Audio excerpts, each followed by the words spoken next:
I looked at him and said, "Hey man, can I talk to you?" And he just turns feet and just books it. So I'm on the radio, and I will say one thing about me. And so I do jiu-jitsu and stuff. Yeah. And so when I grab you, I'll hold you. You can't get away. But I'm not fast. I am not fast. I am a slow man. And so this 40, 50-year-old dude is just booking it, and he goes through this house. I am. I'm like running. And so my wife is on main channel. She's the dispatcher. So I'm saying I'm running, and she's like, okay, and so I'm running after this guy. We go through a house that was like still under construction. There's people working on it. Yeah. This dude busts in there, jumps out the window, and I'm just running past her like, what the hell is going on? So I jump out the window he jumps out of, and luckily that hadn't been put in yet, so it was just no glass. And so we book it across the road. He gets into the woods. There's train tracks there, and I'm just like, I'm just dying here. And this 40-year-old dude just shopping. We're just going, and I'm like, God, this sucks. And so the one thing, this is kind of the cop thing. It's like you don't want to get on the radio and sound all dead and everything. So I was trying to catch my breath, but they're like, "Where are you at? Where are you at?" And I was like, and my wife was like, "What's your location? What's your location? Trying to send units to you." And so finally, I couldn't catch my breath fast enough. I was like, and I told him the whole thing. I was like, "Oh, he's running outside of him," and she's like, and then she gets over. There's a moment of silence, and she goes, "Do you need EMS?" And I'm like, yes! And later on, I went to the office. She was just laughing her ass off. I was like, okay.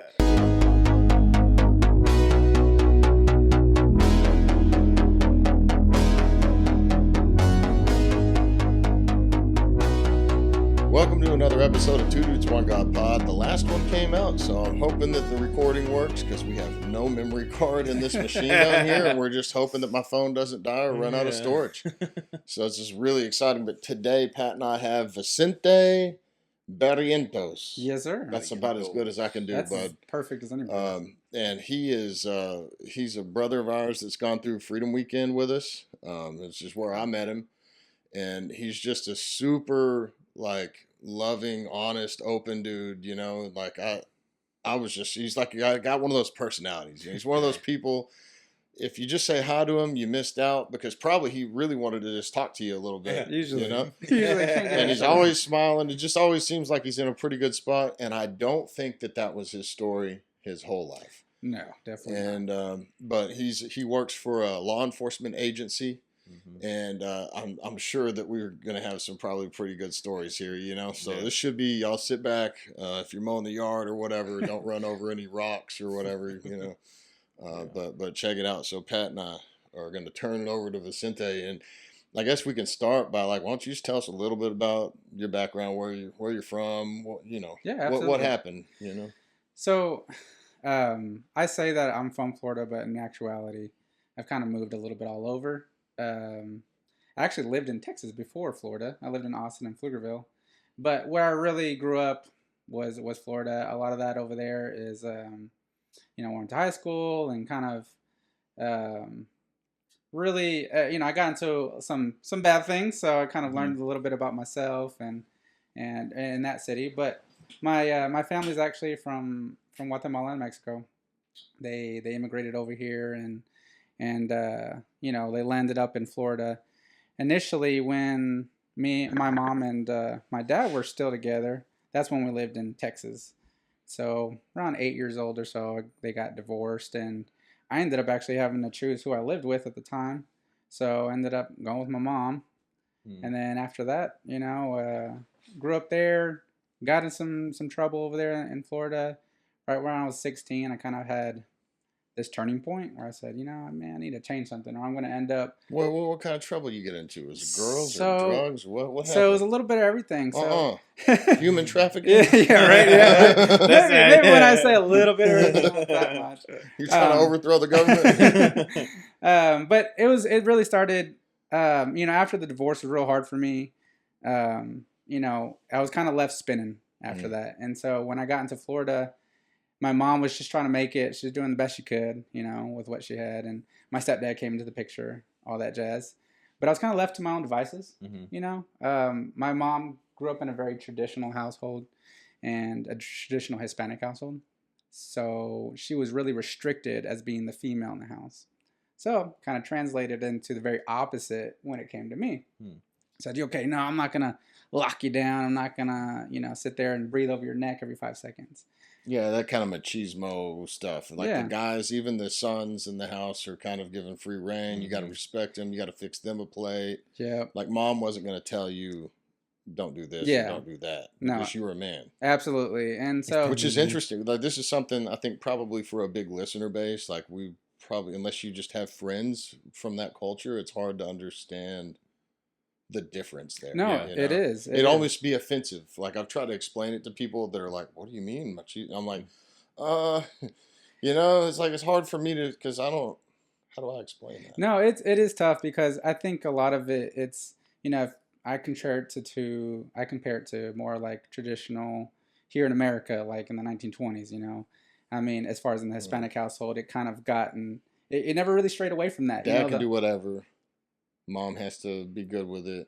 And then daughter and, has to follow in mom's footsteps. They have to be the ones to cook, to clean, and laundry, dishes and do the just general housework. Yeah. Whereas the son, he was the prodigy for the family. He's the one to make the name for the family, just honestly in like traditional households. Yeah. Back, like I said, in the early days of America. But so kind of jumping forward, my mom said, I'm not going to do that to my kid. I'm going to let him have free reign, which, for a, probably a 13-year-old kid in Miami is probably not the best. Yeah.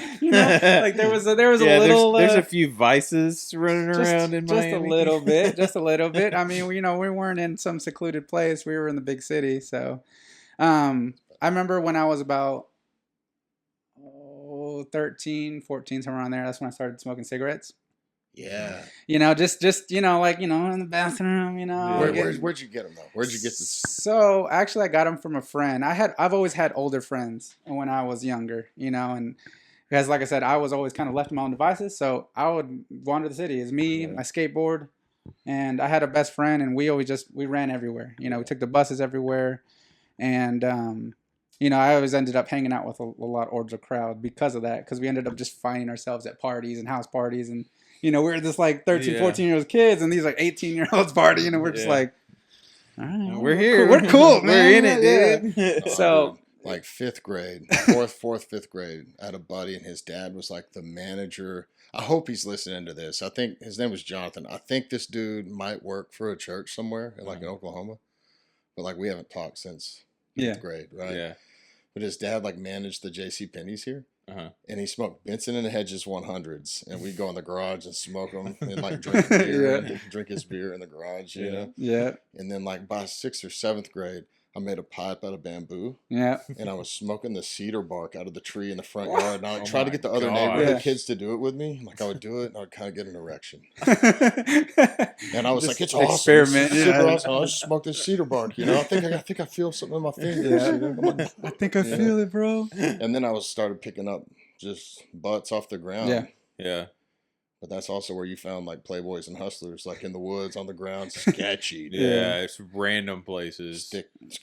Little crack hole somewhere. You're like, that's cool. Like we haven't had anybody else on that was like, I started smoking when I was young. Yeah, no, I did. Too, I did. I really did. And I mean, it was like I said, I'm better with grades and not really numbers. But sixth, 7th grade is where I started smoking cigarettes and I actually started smoking weed at that time too. Oh. So that's how early it started. And then later on, and I mean later on, I guess really just like a year or so. I mean, you start to get into 8th, 9th grade. I remember even in middle school, I'd sneak little Snapple bottles full of alcohol and vodka that I would steal from, that I'd take from my parents and my grandparents, and I'd take it to school and I'd drink it and, and get drunk, and I did that for a little while actually, and at the time, I don't know, I had this mindset when I was younger. I was like I said, I was just crazy, but I had this mindset like, if somebody said, "Nah, I'm not gonna do that. It's too sketchy. I'm too scared." Nothing. That just made me want to do it. Yeah. I was like, no, I'm like, all right, well, I got to do. They're like, no, I'm not going to do bungee jumping. I'm not going to jump off that cliff. And then I'd start running. Be like, well, we haven't connected it yet. Better hurry up. And that's just kind of that was my personality. It was just run and gun. And I think a lot of it, like I said, it just was kind of left up to me. So I don't know. I just did what everybody else around me did. And I guess I was a little bit of an adrenaline junkie, and I just, I was just, like I said, that's how I found myself in such kind of sketchy situations. So like something happened, something popped off. You got caught in something. You got in trouble. So yes, actually I got caught several times, and I got caught and in trouble several times. So one of the first times that I actually got caught smoking weed is my friend's parents actually caught us. We came home early, as parents often do. When they get caught, it's like come in early. We're like, damn it! And we had we used to smoke out of an apple. We used to like carve out the apple in the middle. I was the Coke can guy. Yeah, we did that. We were so resourceful, Yeah. And or so like the zebra pencils or pins. No, they had the metal cap. That one I never. Around. Yeah, that worked pretty good. And but yeah, and so he kind of gave me a choice. And he was, I joke when I was younger and still consider to this day. He was kind of like my second dad. They were a really cool family.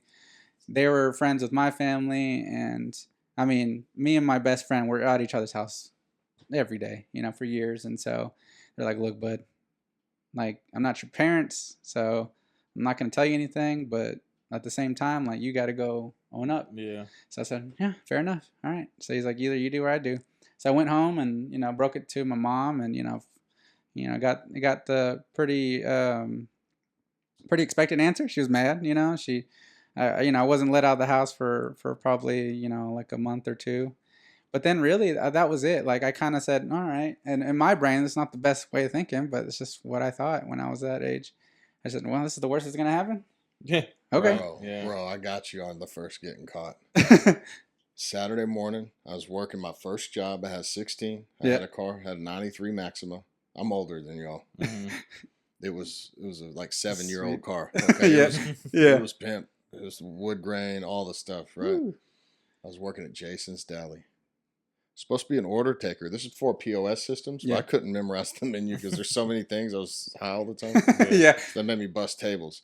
They go, hey, you got to be in here mandatory for this Saturday morning meeting. I'm like, cool. So I get up, I go to the meeting. I get home.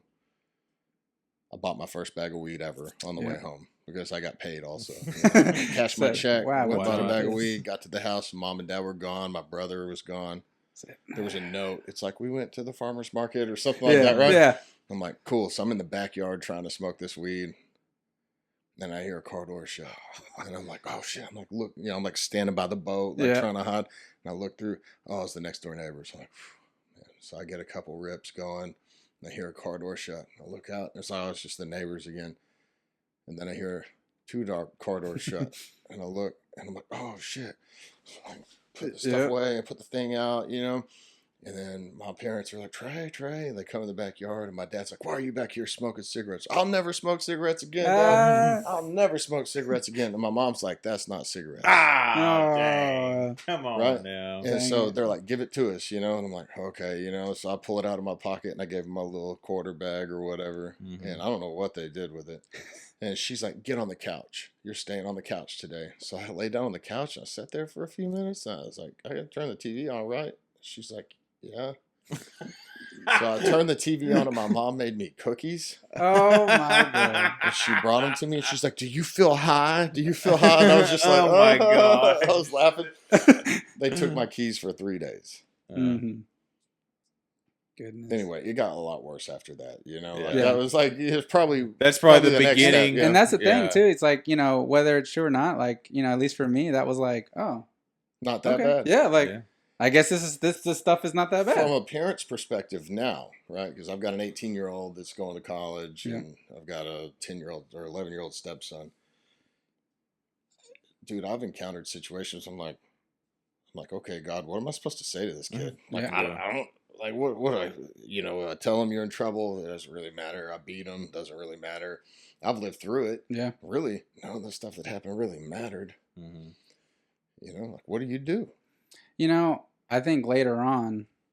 Because you're on the other side of the legal situation now. Now you're like, I really don't have an answer, because now that I've actually have 2 kids that have come into my life now, and that I consider mine, and I thought about it, and really I was like, man, that was a tough situation that my mom had to deal with, and honestly, I don't really think there's a good answer. I think if there was a benefit that came out of it was that I guess I got all that craziness done when I was younger, when there are consequences, because I did, there was plenty of consequences that I suffered from that, but I guess it was more or less something I could come back from, rather than when maybe I was older, and some people, maybe they start figuring stuff out at 27 or start experimenting at 28, and then I think that hits a little bit harder because obviously you're in charge of your life at that point. Well, like in my case, it was really authoritative, really judgmental, really angry, physical, yelling, hitting,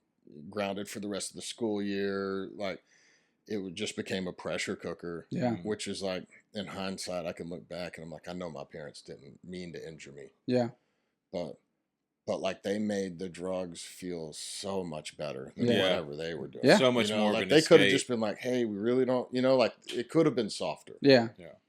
And have a discussion. Like, I've told my daughter, no matter what happens, you call me first. Yeah, I will absolutely. never punish you for telling me the truth right away. Yeah. And I will fight for you, even if I know in my heart you're wrong. Yeah. I'll fight for you. You're my charge.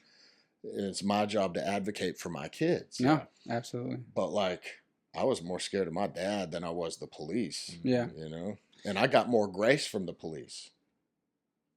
No, and usually, I know that I've on the other side of it, I know I've released teenagers to parents, and I'm like, they're looking at me like, can you please take me? I'm like, sorry, bud. That would have been me. Yeah. That would have been me. And see, that was and that kind of brings up a good point, because you say, what could be done different. I think I started to do that without realizing it. Was the conversation, was the dialogue, at least when I was a teenager going through all of that, not through fault through my mom, but she just, it was kind of like, don't do that.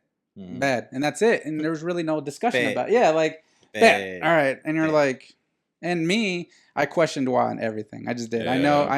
I know my mom, I drove her crazy with it, but I had to know why, and she always used to call me like I'd be so good as an attorney because I would just argue the whole day. Yeah.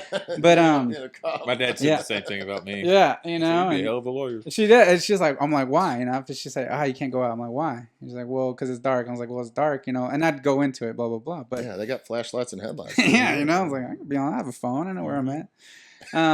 But yeah, and so I got caught then, and that was that rattled my cage a little bit. But then my, that personality I really started kind of setting into it. Like, once I got into 9th and 10th grade, that was kind of like my wilder years, like go to parties all the time. I did, pills, I did harder drugs, and it was availability. It was the surroundings of South Florida. Yeah. So I say Miami, but we're actually south of Miami. So we're even farther down. And so it is. It's just a party life down there. I got some bomb hand-rolled cigars down there. Oh, man. Every time I go back there. This old Cuban guy, he rolled it like it put it in his mouth and stuff. I was like, no, but it's worth it. It's I'm worth gonna smoke that. Yeah, hey, it was better than the Cohibas that came from Cuba that I got during my first wedding. His dudes were like, I got these. I had a buddy welding for like a company in Germany, and like he got them. Anyway. They have some good spots down there. Every time I go down there and visit, I'm saying, I tell my wife, I say, hey, I'm gonna go out for a whiskey and a cigar run here. But yeah, that's, and during that whole time, now is did you grow up going to church? So I was actually gonna just say that. It's funny enough. I did grow up. So kind of backing up, my dad and my mom got divorced when I was about 8 years old. Mm-hmm. Now my dad, he lived in Texas, and he kind of was the more devout, went every day. Whenever, every day, every weekend. No, so he wasn't Catholic. My grandparents were, but then my mom went to more non-denominational. Pentecostal. Yeah. So what was your dad? So, he's just Non also? Yeah, okay. I'm not sure what he's there. Yeah. I don't know what exactly. To be clear, I don't know much about any denominations. And that's the thing. Like, I didn't, until I came to East Texas. I didn't know anything else. I just knew Catholic and non-denominational. That was it. Like Yeah. I literally, when you said That's a Pentecostal, broad Baptist, stroke right there. yes, I was like, I didn't know. I just didn't, And my mom, it's not that she got more involved into church later on, and now, I mean, I love the church that she goes to, and I go every time we go down there, and she's really involved. But that was, that was a different circumstance back then. She was working more, it was, they're still trying to make ends meet. And so, and there was still that mindset. She didn't want to force it on me. And that was including God too. Um, and so I never really had a relationship with him at that age. I was kind of just like buck wild free, and didn't have any mind in the world about any consequences. I really didn't, and when I like got 16 or so, I made a choice because I was failing everything. And I had already gotten caught again for smoking in school, and so like Damn, you were smoking in school, yeah, so and you fell in school. I was. I'm telling. This way. It was bad, and that's why like that part. That's a lot of what changed. Then me Mr. after T that. pulled up. He was like, "I'm Mr. T. I'm gonna stop doing drugs." Yeah, exactly right. And but I just nothing worked on me. It really came down to just my decision. And I saw where my life was going, and then also too, like I just felt like I was kind of spiraling. Like I felt like I was in a vacuum, just floating around. I didn't really have any purpose. And later on, I figured out, that was just me being lost in the weeds, and I wasn't listening to God's word. I didn't know him. I was lost. I was just floating around. Yeah. Everything that was giving me that 3 seconds of pleasure, that's where I would gravitate to. And so, and I'm saying, you know what? I gotta get all this together, through nothing through my mom, but, I was scared of my dad, and he wasn't around. Since I was 8, I would visit, they sent me over in the summers and stuff, but, I'd stay for a month, maybe a couple weeks, and that was it. And that was really all I had from him. And so, and we and him didn't really have the best relationship growing up. He's a veteran. He fought in Desert Shield and Desert Storm, and saw combat there, and that messed with him a lot. He has PTSD and a lot of stuff, and which he didn't find out until way later. And so that kind of contributed to their divorce and stuff. But that's also what contributed to me and his relationship, because he was 1,000 miles an hour. Like, if there's a nail, I'm hitting it, and I was just the opposite. I was 1,000 miles the other way. And so we kind of just clashed most of the time.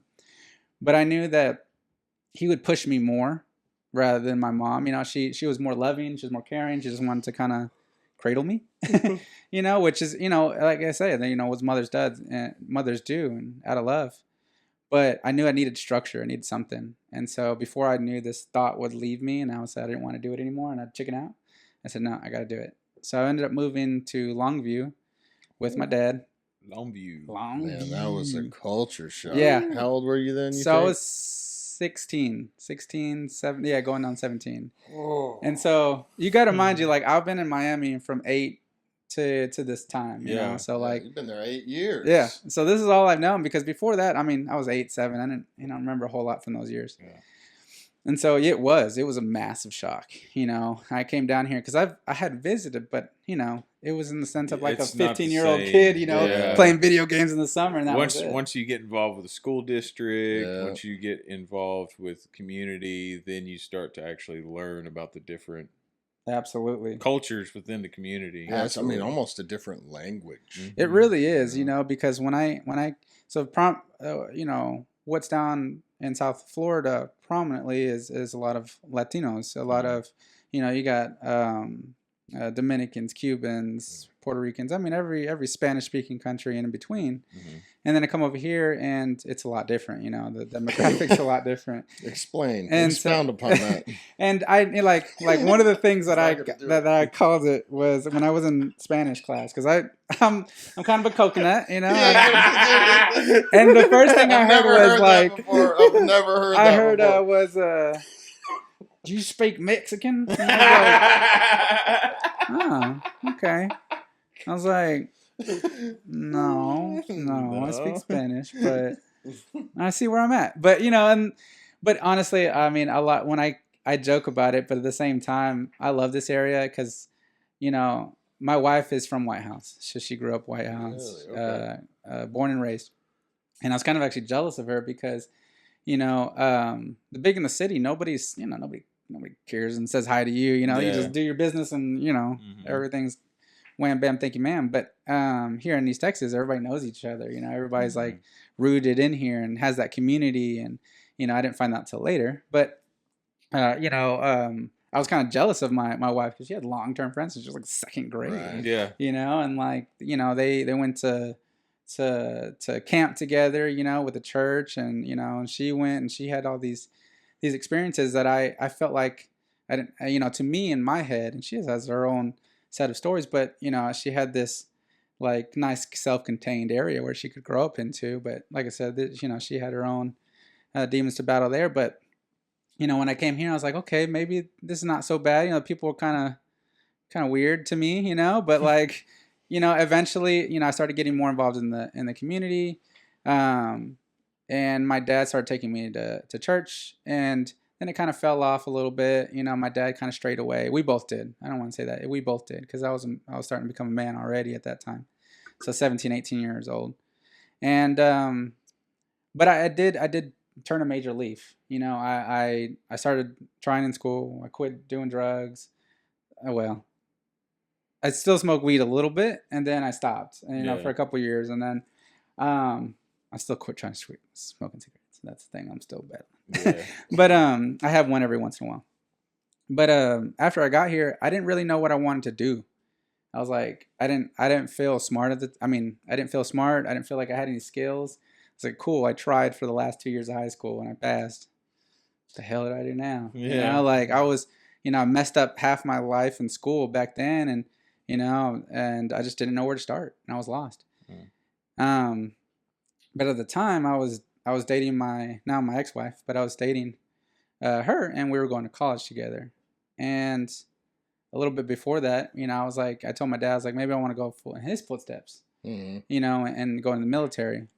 Because I after I left Florida, I felt really alone. I just felt isolated, especially when I came here. It wasn't that the people or anything like that. It was just I didn't know anybody anymore. Yeah. And a lot of my life was pick up and go. And so I never really had a chance, I felt like, to really get established, to keep going. Yeah, it takes about 2 years to establish. Yeah, it really does. Relationships. And I can relate to that also because I did the pick up and go. Like I'd go work out of town for a while and come back, and obviously I had the people that I grew up with and that I knew and I worked with, but as far as like a real community, it takes a lot of effort to actually sit down and like stay in one spot and get into that. So it does. And I really wanted that. I wanted to go down to the post office and be like, hey, Greg, and be know everybody and stuff like that. And but like I said, I was in a position where I was still trying to figure out what I wanted to do.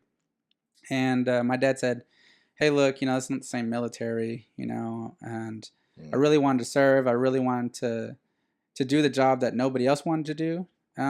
Just because, somebody had to do it, and I just felt like I had this, I don't know, this overarching need to fill that void. I felt like I was already crazy enough to do the stuff when I was a kid when I wanted to. I was like, well, maybe I'm the only one that, I was like, hey, if I break myself, that's okay. I can do it. Yeah. And so I was like, I'll go and serve that way. And, I had in my mind trying to make up for everything that I jacked up. Yeah. And all the time I seeking wasted. Redemption. Yeah. And because I felt like, man, like I'm a piece of crap. I didn't do anything. I just gave my mom hard times and did drugs and failed school. So, but he said, look, I don't want you. I was like, I really, me and my dad really got to know each other here, in Longview, and we went through a whole mess of stuff too with his ex-wife, and that's a whole part of it that was very stressful, but it kind of bonded us together a lot. And he said, hey, look, I'll give you my blessing to go to the military. And that was important to me. I wanted his insight on it. I respected him, and, we talked a lot. And so that was really important to me. And he said, but I want you to go to college first, Oof. just go to college, see how that's going to feel like, meet Might people. As well just get paid more right off the bat. bat. You can go in to become an officer and you got a little bit more status. You got a little bit, more avenue to go places. And so I said, okay, fine. I'll do that. And he's like, don't sign up when you're 18, be a grunt and, get broken in 2 years, like, go get something else. And then if you still want it, then you really want it. Yeah, you really want it, and you have something to back up. So smart. Dude. He did. He saved me a lot of heartache. He knows what happened to him. He did. Yeah. He did because, the military, he loves what he did, not the entity who he did it for. He did it for the brothers around him. Mm-hmm. Right. And he just says it's just that he feels like there's not that aura anymore within there. And he was like, it's not something you want. I know what you want. And so I was like, go to school, meet some people, meet something there, do something there, see what you want. I said, okay. So I said, well, what's the next best thing that I could do to try to help and serve? And, be there when nobody might, and do that extra mile that nobody will. I said, okay, I'm going to try law enforcement, and I really like to talk to people. Yeah. Woo, woo, woo. I said, let me be the popo. I was like, if you can't beat them, join them. Yeah, I was like, I already ran from them and messed up. And so I was like, maybe I know what to look for. I know how to think like a criminal. Yeah, exactly. I was like, I was already half of one. So, yeah. I went to college. I wouldn't say it was necessarily easy, but it wasn't. I had already been in that mindset for the last 2 years going into high school that it was business, so it was a little bit easier for me to get through that. So I did 2 years in at TJC, got my associates, and during that time, me and my girlfriend we had moved. What year was that? What year? So I graduated in 2013. Okay. So yeah, I graduated high school in 2013. Dang, you're young. Yeah, I'm 30. I just turned 30. I think you might be the youngest person on the podcast. I think so. Maybe. My bald head kind of gives it away. I look a lot older, seasoned a little bit more. But yeah, so I'm 30. I just actually turned 30, and it was like 2014. Started college. It was me and my wife. Me and my girlfriend at the time, and we were just starting off. We were just had an apartment to ourselves. 19 together, just trying to figure things out. And her family is Mexican and came from Mexico. She's first generation, and they're devout Catholics. And so that was really where God started coming back in my life, was with her and her family. It wasn't something that I was immediately wanting to go. I just didn't. It wasn't something I never really had a relationship. I didn't understand it, and so it really didn't call to me at that point. But I went. I just went, and I went for her, and knowing that later on, it's not the right reason, but I was in there nonetheless, and right. she guided me there, which I think, like I said, that I'm forever grateful for that. But I will say, I was never Catholicism. I never really gravitated towards it. It was a lot of ceremony. It was a lot of reciting, at least to me. And I felt like I just didn't feel like a connection. I felt like they're reading a manual, and I just didn't understand it. And then they were just doing the motions and everything, And I even got baptized, and I hate to say it, but I didn't. It really just felt like a Tuesday for me. Yeah. And that sucks, because I didn't do it for me. I did it for her. Because when we got married, or we were going to get married, in Catholicism, they want you to take classes, and you have to, go to the step, and it's very, very, very important, for older generation of Hispanics, to have that, sign of respect. It's part of the culture too. So I said, you know what? I'm going to do this. I'm going to take the classes. I'm going to do everything. But I can't say that I really paid attention. I almost treated it like a college class. Like, I almost just did everything. Okay, the notes, okay, but okay. Got that 100. Yeah, I was just treating it like a regular old class, And so, during that time when I was going to college, I started understanding I wanted to do law enforcement because I wanted to reach the community that was around me.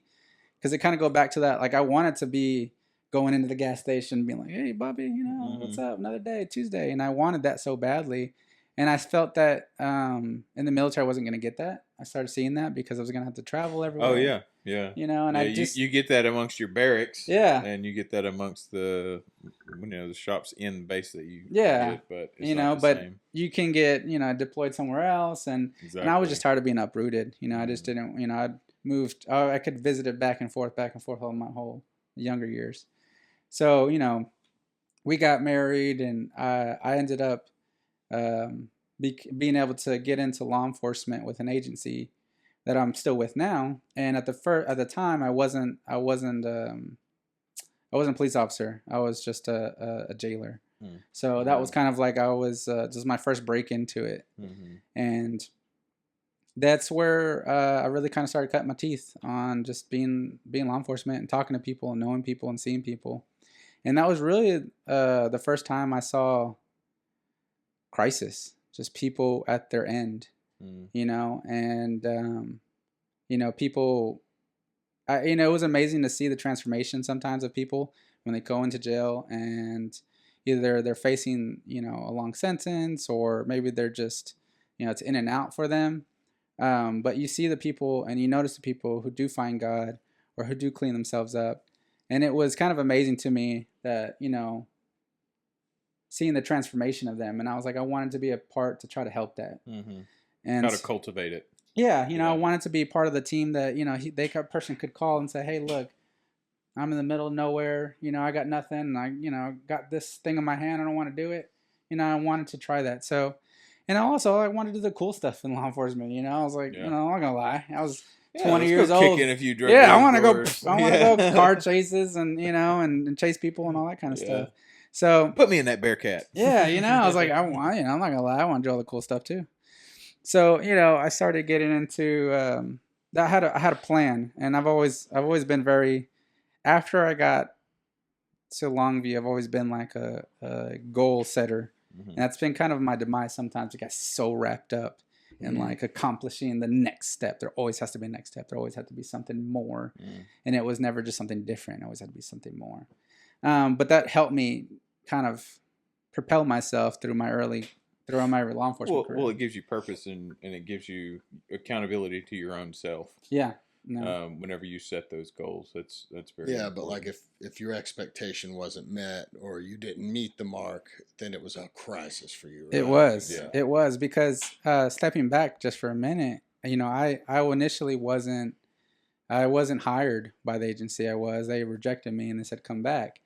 And as little as that might be for some, that kind of crushed me because I felt like I just come off of college, and I was like, I have a degree now. I feel like I'm smart now. Like Done it. I've done it. Like I was a screw up, and now I'm not. And then like the first time I'm like, yeah, I got everything in a row, and I get my application, Rejection. Yeah, and I was like, never gonna happen, and I I'm had done. yeah, and I had this thought process where I was like, yeah, I'm just too dumb for this. I'm not. I never amounted too much when I did as a younger. And I didn't do the sports. I wasn't in the clubs. I didn't get the good grades. I was like, no, I can't do all this professional stuff. Maybe I should do something else. But I kept with it. I kept going. My girlfriend at the time was really supportive, and so I kept with it. And eventually, I was able to get the first opportunity I had to go to the police academy. I was able to go. I was able to pass the test. Got everything. Got in there. Bam. Came back, and now I'm a full-fledged officer. So now my whole goal is now to get to patrol, now to get on the streets, to get behind the real police car. Now that's the time where I started actually wanting to get. I was starting to get older, and I started feeling wanting more. Like I was like, I got good in my career, but I just felt something missing. And it really was, and now I know it was just that relationship with God, because it's always peeked through my life. It's always been around. My grandparents were, always, going to church, and so I always saw it. It was always adjacent to me. And so, I told my wife at the time, I said, can we try another church? Like, would that be okay? And she's like, well, I don't know. Like, I'm Catholic. My parents would be going to that church. I go to that church. I'm like, And I felt bad because Right. I felt like, I was like, well, it's not that I don't believe. I mean, of course, I mean, not of course, but I believe in God and I want to have a relationship with him, but I just don't feel that there. I feel like I'm going to CVS in there. Like it just doesn't feel like, I don't know. I didn't know what it was like. I didn't know if I was supposed to walk into a church and just feel overwhelmed, like, but I felt like it shouldn't be this, I shouldn't just, Yeah. be asleep at Fighting the pews and sleep stuff. and Yeah. all that stuff. Yeah. I'm like, I'm not excited for it. I'm not. So, but, it was kind of, so I didn't really take the responsibility to go do it on myself, which I think I should have at the time. But I caved to her and she said, no, I really want to do that. I'm not comfortable with that. So then I said, okay, well, I regressed and I just said, all right, well, let's just continue to do what we're doing now. And I kind of coasted through that as far as my spiritual life. I just woke up, went to church, did the motions, and then that was it.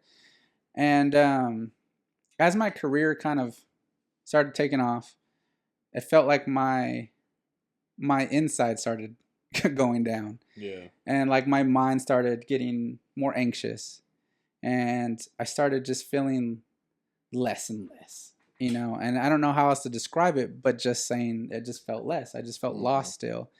And I was satisfied in the work I was doing, but there was just something missing. And it was that, I kept wanting in my brain to go somewhere else and try something else. But, I was like, no, I don't want to disappoint her. I don't want to hurt her feelings. I've always moved around. I always changed everything. So it's a lot easier for me to do that. Let me just adapt. Yeah. And so instead of looking out and doing it for myself and doing it for what I wanted, I was like, well, I'll just adapt. I've always done that, and I'll adapt to whatever's around me. So that's what I did. And I got to patrol. Before that, I actually had a shooting. I was involved in an officer-involved shooting in 2017-ish. And that kind of rattled my cage a little bit. The guy lived. He was shooting at a third party, and I was actually not even. I was on a side job, so like I was doing security. We're allowed to do security, and that shooting popped off literally 20 feet from me. So at first I thought it was just bottles hitting the ground. People. It was club hour. Everybody's leaving. We're in charge of doing security at a Whataburger, and so yeah, and because. Whataburger gets wild. Yeah, and I said that was another thing. I was like, man, the parties go on Whataburger here. Okay, that's cool. Sure. And you're the second law enforcement guy to do security at a Whataburger. It's a curse. I think. I think it's a curse there because. But the first guy met his wife doing it. Oh, yeah, see, I had a much different experience. Much different. Yeah, mine ended kind of up with me twitching and stuff. But yeah, but yeah, I did. That happened and. After that, it was kind of weird because I kind of just phased right over it. That was it. Like it happened and never really talked about it after that. My wife at the time, I told her, I was like, hey, and I can't remember coming home and I said, she's like, why are you home so late? And I was like, I shot somebody today. And I was kind of just sitting there. I just didn't know what to say. And she was like, what? And I said, yeah. She's like, you didn't even text me. Yeah, and I was like, but I was so exhausted and my whole body was exhausted. And she's like, oh, okay. And then she left and went to work and we never really talked about it again. And so, that was really the one of the big events that started happening early on. I was like, whoa, this is going to be a crazy business. Yeah. But I still wanted to do it, because that kind of reinforced me at the time. Like, hey, I was in the right place at the right time. Not saying any law enforcement officer wouldn't have done the same action as me, because I believe in the people that do my business. But, at the same time, we're not all perfect. We don't make all the greatest decisions sometimes. So, I'm glad that I was there with a clear mind, got on my side and I reacted and was able to hopefully, save some lives that day. And so that kind of that cemented it for me. It kind of scared the crap out of me, but it also cemented it for me. I was like, this is what I want. And so after that, though, like I started kind of harboring resentment towards my ex-wife just because it seemed like I was living, and it was my own device too, because I felt like I was living her life and not really my own. I was just adapting, and while I was doing all this stuff at work, getting Rookie of the Year, getting in chases, busting down doors and stuff at home, I just felt, I don't know, I didn't feel fulfilled at all. People respected and appreciated you at work. Yeah. But then when you got at home, it's like she didn't get the same home training you did or something. Yeah, She read the manual backwards. Yeah, it was weird because it was like, you know, we almost trying to regress back to like what we talked about in the beginning. She wanted me to fix everything and you know, be the kind of the man in the house, but at the same time wanted to make all the decisions. Yeah. And so, and I was like, well, all right, you know, and it was, you know, it was just a lot. It was a lot to keep up with. I call that single mom syndrome Is because it produces single mothers. Yeah, yeah, and, you know, and that's the one thing actually that was the toughest for me because, you know, we were right around the time where we split. It was the time we even talked about the year we were going to try to have kids. Everything had a timeline on it, and that was the year it was going to start. And you're that guy. Yeah, you're like, it really did. 3 years and 2 months. Time to have a kid. And it was really that. I was really that because I had lived my younger years in just chaos. Yeah. I was like, woke up at 2:00 in the afternoon. I'm like, all right, what am I going to do? I don't know. And just run outside and start doing stuff, you know? But now I'm like, it's a curse, I don't know, or a benefit. You know, everything has to be structured. I had to have a 5-year, 10-year, 20-year plan. But I remember, you know, thinking to myself, like, I wasn't happy, you know, and I felt guilty because on paper, I felt like I had nothing to be unhappy about. That's fair. You know, like I was, you know, had a good family, good in-laws. You know, she was a great person. She is a great person. We had a house. We had just bought a house. We have tens of thousands of dollars in savings. You know, my career was, you know, like I said, was doing great. I got Rookie of the Year, and I was starting to climb, and I really wanted to get into the direction where I was starting to wanted to do interdiction stuff. So it means like catching smuggling on the interstates, and I started doing a lot of things within our department to learn that and to work with people in that. Like so it was really you can take courses and stuff, can't you? Yes. Yeah, so not only do we have continuing education courses where we have to take, there's also other ones that we can take for credit for our license, but they're more, you know, they're that kind of out of the niche, not the you know, within the log that you have to take. You know, these are specialized skills, and so I took several interview classes by like some FBI polygrapher that he taught me a lot of things, and I took some interdiction classes, and I really started loving that because it was chess on the roadway. You know, and I like that cerebral more. Who did we have on the podcast? And they said if there's sex toys in the car, there's meth in the car. Yeah, I don't know why. Is that a thing? Yeah, it is a thing. That's a thing. It's a thing, and it's so gross, dude. You know how many times like that'll make you wear gloves, Kyle? Was it Kyle? It was I Kyle. thought it was the Stowers. tattoo guy, Dan. Dude, I think it wasn't Stowers, was it? Was it? Was it not? Derek Castney. I think Derek. Yeah, I'm pretty sure it was Derek. He's the one that makes the drones. Yeah. I heard a little bit of his one. I hadn't finished it yet. It's long. I mean, it's 4+ hours, but like, I wasn't sure what we had because I'm not gonna lie. Like, I didn't go through the whole episode when I was editing it, but I did listen to the whole thing afterwards. And it was a lot more entertaining than I was. Like, I was just afraid that it was. I was just like, this is a departure. Yeah, I get it. But sometimes it's good to have that. But I've gotten the most feedback on the doll with the piercings. I haven't got to that part. Oh, dude, I haven't got to that part yet. You gotta finish that one. Maybe listen to it with your wife. It's pretty riot. It's riot. So dude. weird. So weird. But it is a thing. It is a thing. Sex toys and meth. I don't know what it is. I don't know if it just charges you up. But Pat says he was unaware of that when he was. I had no idea. No, there is. Like, you'll find he didn't go to prison. The Walmart, the Walmart, you know, the Walmart glass. You know, everything in there. There's one of each in somebody's car usually. You know, but And I didn't see those are the easy ones. Did you they know? teach you that though? Like, you know, they were like, On okay, the buddy, here's sly. your deal. If you pull somebody over and you see a vibrator in the back, you need to get them out of the car. On the sly. You need to get them out of the car. On the Call a sly. drunk Is that profiling? You know, I will say when it was gross. So this guy I had pulled him over. I ended up taking him in for meth or something. I think it was coke or meth, one of those. And I said, hey, do you have anything on you before we go on to jail? You know, it's gonna be an extra charge. He said, no. And I said, it was a Hispanic guy.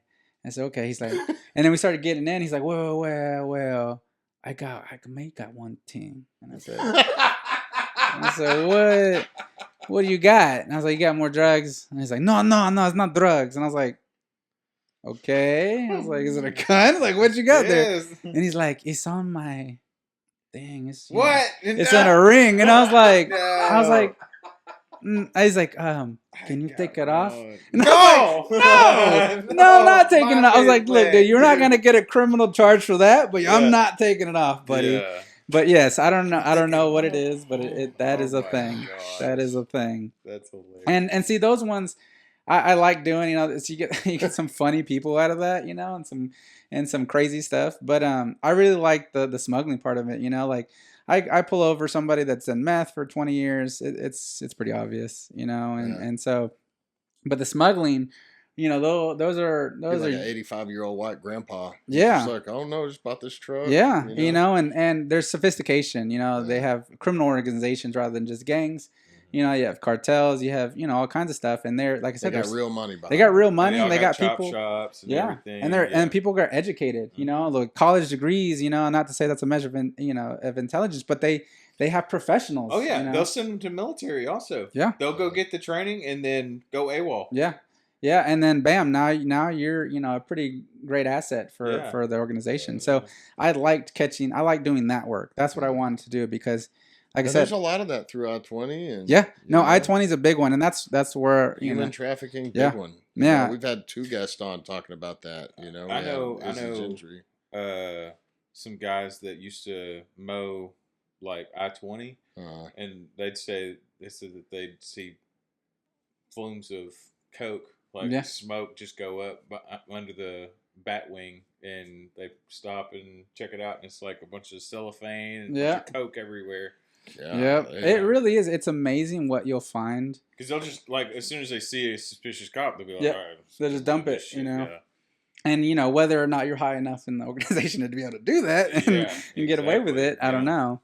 But I did like that interview style. Like I said, it was dissecting their story. It was the nuance to it, reading body language, reading facial expressions, understanding all that. Putting they say something stupid. Tell me more about that. Yeah, like and then it gets stupider. It does, and like because a lot of people have a layer one.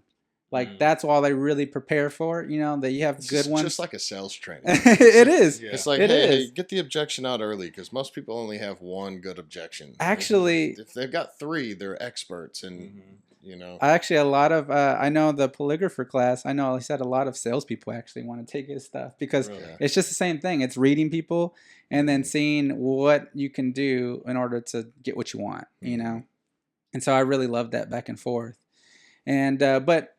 Kind of I never got to go to that point. I never became an interdiction officer, and I never will, because there was a big shift in my life at that time. So a couple big significant things happened over those next years. One, me and my wife, my ex-wife, we ended up divorcing. And that was a really big thing because at the time we had been together for 10 years. Yeah. We met in high school, and like I said, for all intents and purposes, on paper, we were happy. We had the perfect thing. We had the cookie cutter house right next to the park. We had this money. I had this job doing good and stuff, but I was not, I just felt empty. And so I didn't say my work declined, but as far as myself, I didn't really start seeking anything else because I just didn't feel motivated. I started having blood pressure problems and stuff. I ended up going to the hospital once for it because of all the stress that I was under. And then after after I moved from Longview to here, um, then we had an officer die in our agency, and while I was not extremely close to him, that was a big eye opener for like everyone. I mean, obviously, yes, what we do is inherently dangerous. Yes, I had already been in a shooting, had been drugged by a car, I've been fighting. Yes, but when it actually happens, when somebody's taken, that's Well, there's this feeling of like, well, that stuff doesn't happen here. yeah, Like we're insulated. yeah, We're in this little Bible Belt, East Texas, bubble, Tyler, yeah. Smith County, and when you watch cops or you watch like TV shows, movies, the news, the shootings are in L.A. They're in yeah, Washington D.C. They're in yeah. they're not in Tyler, Texas. No, and But definitely we've not. had several. Yeah, and and I feel like the environment's just getting more and more brazen, against law enforcement and just the general public on the criminal side. But yeah, that was one of the big that hit me like a rock. Like then, I had actually met someone else during that time, and we had just started dating and stuff, and But you were still married. I had already been divorced. I had the Okay. divorce I went through. How did, I mean, you don't have to jump in, Mhm. but like how did that happen? You just went to her and said, "Look, I'm not happy. I want a divorce," or So for at the end, yes, almost in a Okay. way, yes. At first, over the years, the last couple years of our marriage, I know I was trying to get her to say, hey, I think I need some therapy, just because all the stuff from the job too, like like I said, I had already been through a lot. I've been through a lot of fights, a lot of busting through doors and stuff like that, and so there was stuff I was dealing with too, and I've always had anxiety issues and depression and a lot of self-worth issues. Mm. And so, that kind of all like the anxiety and all that kind of stuff tripled a lot, when as the years kind of gone on and our relationship started kind of declining. Mm-hmm. And so, it was a moment where, where I was like, hey, maybe I think we need something. Mm. But she was just never really up for it. She was just like, no, we're fine. It's not that, like, it hadn't got that far yet. It wasn't that much of a problem that we need to bring somebody else in. Right. And so years later, or several years later, a couple years later, I kind of said, like, I can't do this anymore. I'm just coasting through life. Yes, we have everything, financial stability, work and stuff, but I feel sad. I just feel every time I come home, I just feel nothing, just feel empty. Like we don't go anywhere, don't do anything. And that was the point where it kind of switched into like, let's try stuff. Let's try to go to therapy. And I'll give it to her. She wanted to make the effort, and you know, I hate to say it and I hate to admit it, but I was done at that point. Could I have Too little, too late. yeah, could I have sat down and really hammered it out and made it work? Yeah, maybe, probably, who knows? But at that point in my mind and my mindset, I just tired. I was just tired. I didn't want to work anymore. I didn't want to be with anybody. I just wanted to kind of disappear, you know. And I feel like I did that. I went through a really rough patch after the divorce. Before I actually kind of going back, I did go through a really rough patch at that time. I was, struggled with depression, thoughts of suicide, and actually, the one who brought me to you guys is really, Robert, Garcia is really the one that stuck by me through those years. We got to get him on now. And help me, man. That he's we don't talk very often, just have our lives and busy, but he's always gonna be a brother for life, and man, he I helped feel me. like he's real quiet and like I want to get closer to Robert. Yeah. But like also they've got like 7 kids. He's busy. Yeah, he's And, busy, like, and he's got that baby and stuff. That's what I'm saying. Like, Yeah. like I feel like they had enough kids. Not that I'm the arbiter of how many kids you should have, but then like now they've got another one. Like the likelihood of Robert and I hanging out and eating hamburgers is probably really low. Yeah, I told him, I said, you're gonna get a whole football team over there eventually, with the Cowboys. He's almost up to a basketball team. I know, right? I know it. But he really helped me in that time. Like I said, I was at a time where I felt like I had no one, I felt like the people, at work, I didn't really I felt like I just kind of felt distance from Yeah. everyone. I felt lost. I just stopped going to church altogether, you know. Yeah, because you were Yeah. only going because it was Catholic Yeah. church, and And that was just it. I just did it because it so was it's part of like the routine. once the marriage ended, you weren't like, okay, now I'm gonna go, Yeah. because you had just given up on it. You Yeah. gave up on it before the divorce. I did. I gave up on myself. I gave Yeah. up on everything. And I remember, um, and this is actually before we lost the officer, but I remember sitting in my apartment at the time, and I had a weapon there. I was looking, and I was like, I'm tired. I'm just so tired. Like, first of all, we had split half the finances, so I had a little bit, but not sore about it. I just wanted out, so I gave her the house. All I left with was half the money and a car, and that was it. And so I was in a place where I had no family. I was not from. I'm in a whole new city now because I'm in Tyler, even though it's Right. 45 minutes away. And I don't have any connections here. All the friends and family I had was through her, and so I just kind of felt like, you know, just here. Like everything I did those years, in my mind, the culminations of that just meant nothing now. Like, what did I do all that for? Mm-hmm. I wanted to build a family. I wanted to Mm. to build a future. I wanted to get closer to God. I wanted to do all this stuff, and I had all this ingredients to it, and I felt like, did I just fuck it all up? Did I mess it all up?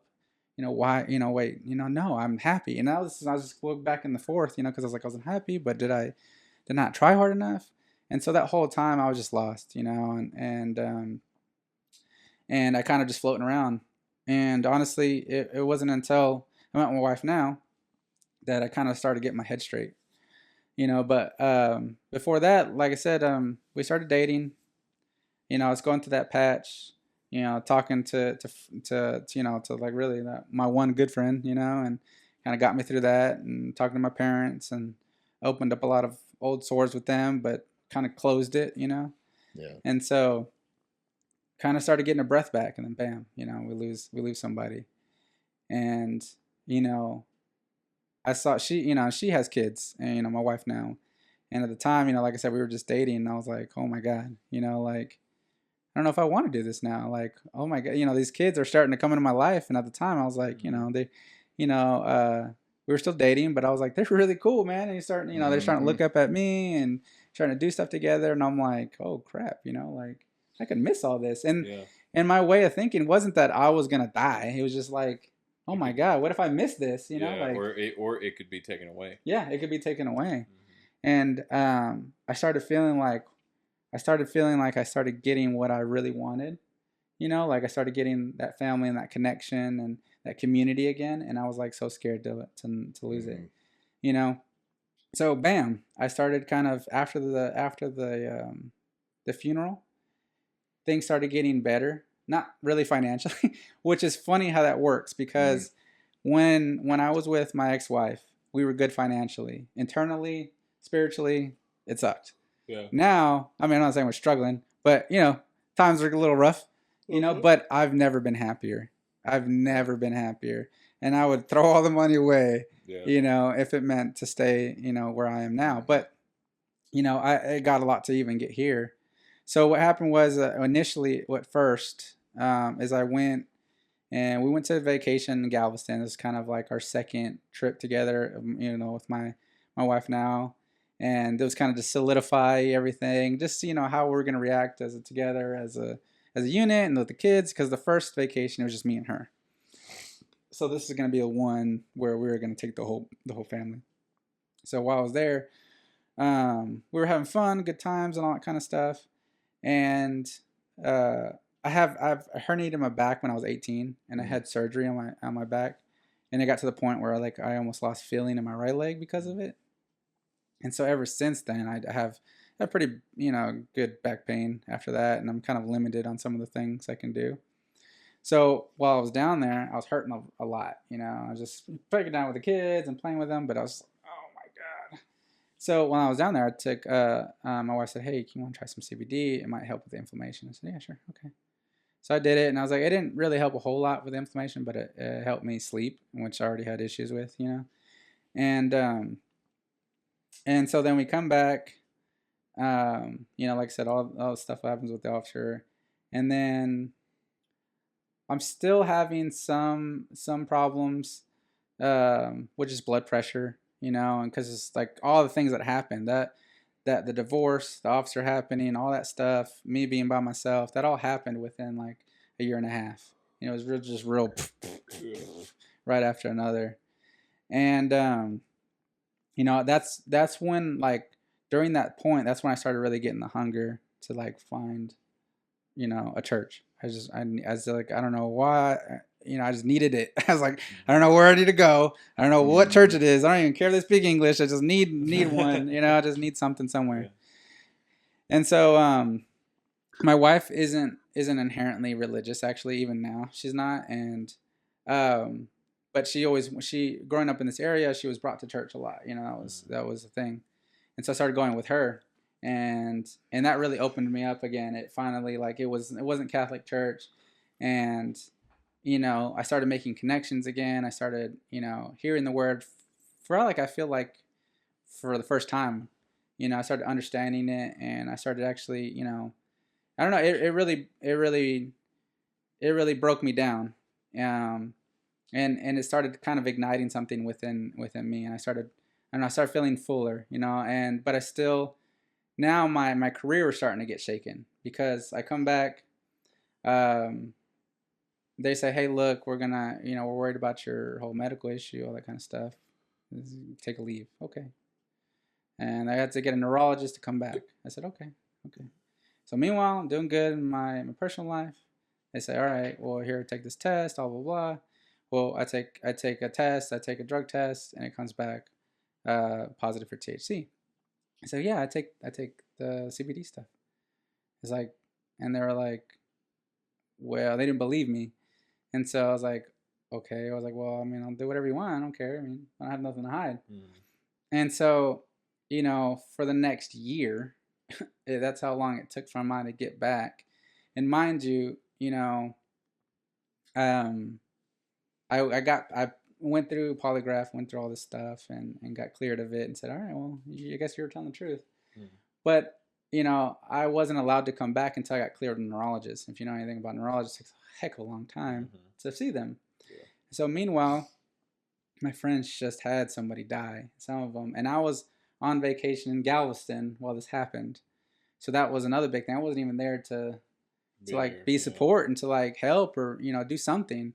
And I caught back, and then this all happened right as we're coming back because they gave everybody a time to kind of adjust, and they ripped me off for a whole year where I was just sitting at home, you know, and I was like, and that hurt a lot because I was like, man, all the guys are just going right back to it, you know, like they're the ones that were there, and I'm just stuck, you know. So that right there really weighed heavily on me, and the more I've realized, and the more I talk about it, it's like the more buildup it is, they're just pushing me to God. It's like, look, you're about to hit a boiling point, man. Like you can't take much more, and so, you know, that finally, you know, like I said, that I was at a point where I was, like I said, I was just kind of panicking in my professional life.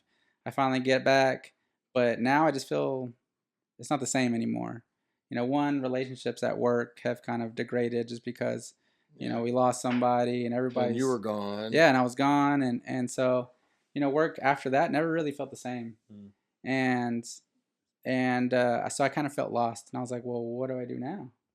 That was everything. You know, that was like my whole thing. That was the whole career I was just choosing, and I just didn't feel. I personally didn't feel the drive anymore to do it. Like I felt like, I don't know. I felt like I was in a cycle, just kind of like where I was at. I know it wasn't going to get any further. I just felt like I was just kind of doing the same thing over and again, and I wasn't really helping people. I was just throwing people in jail. You know, like I didn't really feel any purpose in it, and my body started hurting more. You know, I started, you know, like I've done so much stuff in my younger years. You know, my body started hurting, and I'm kind of rough with that. So I was like, man, you know, like I don't know what I'm gonna do now. Like now, you know, I'm starting to slow down, and now this all happened, and so like I'm not going to imagine what they think of me and all this kind of stuff. So you know, it, like I said, now I'm like, man, at this point, I'm like, what the hell? Like now, I finally get happy in my personal life.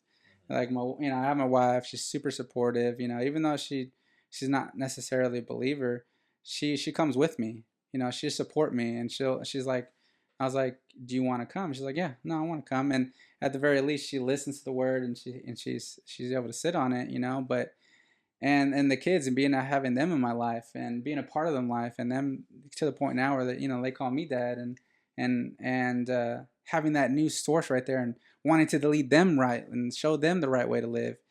And but I didn't have a blueprint for that. And so, and like I said, all the stuff that I was fighting at work, that's when it kind of started pushing me to that men's weekend. um Robert said, hey, look, I know you're going through all this, and I've been talking about trying to get back, and to finding a church and finding somewhere. I was happy at the church with my wife, but I needed something more. And he told me about men's weekend, and that was like that right there. I spilled the whole. That I did. I spilled all the beans. Yeah, I let it all freaking go. Yeah. I did. And then like I had never, that was the first podcast I took, really. That was the first time I ever really told. That was the first time I told a lot of things to a lot of people. Like nobody had ever, I mean, one, I didn't know anybody, but like even the people that I did know for years now, a lot of people never knew anything about that, about my history and my life, and all the stuff that was going on in my head. And it was at a point now where I just said, I said, God, I'm tired, and I give up, like. And I remember that one exercise where it's like, here's the weight. You feel how heavy that is, and that right there, like that sold me. And I was like, I have. Well, what the heck? I've been carrying around this the whole entire time. Like, I gotta deal with it. I gotta fix everything. And when in reality, if I had let it go, you know, lived my life right, continue to do what I do, be happy, take care of my wife, take care of my kids.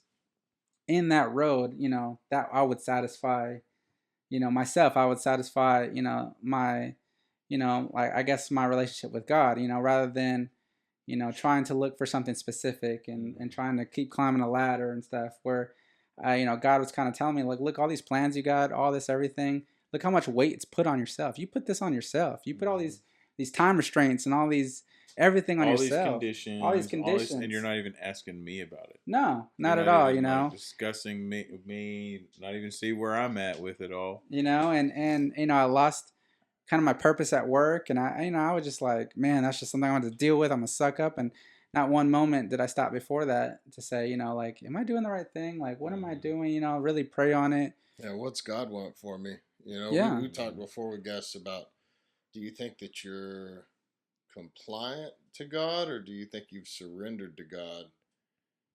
And then we had a guy on, Dale, a couple weeks ago, and he said, if you're on a sinking ship, you don't surrender it, you abandon it. Mm-hmm.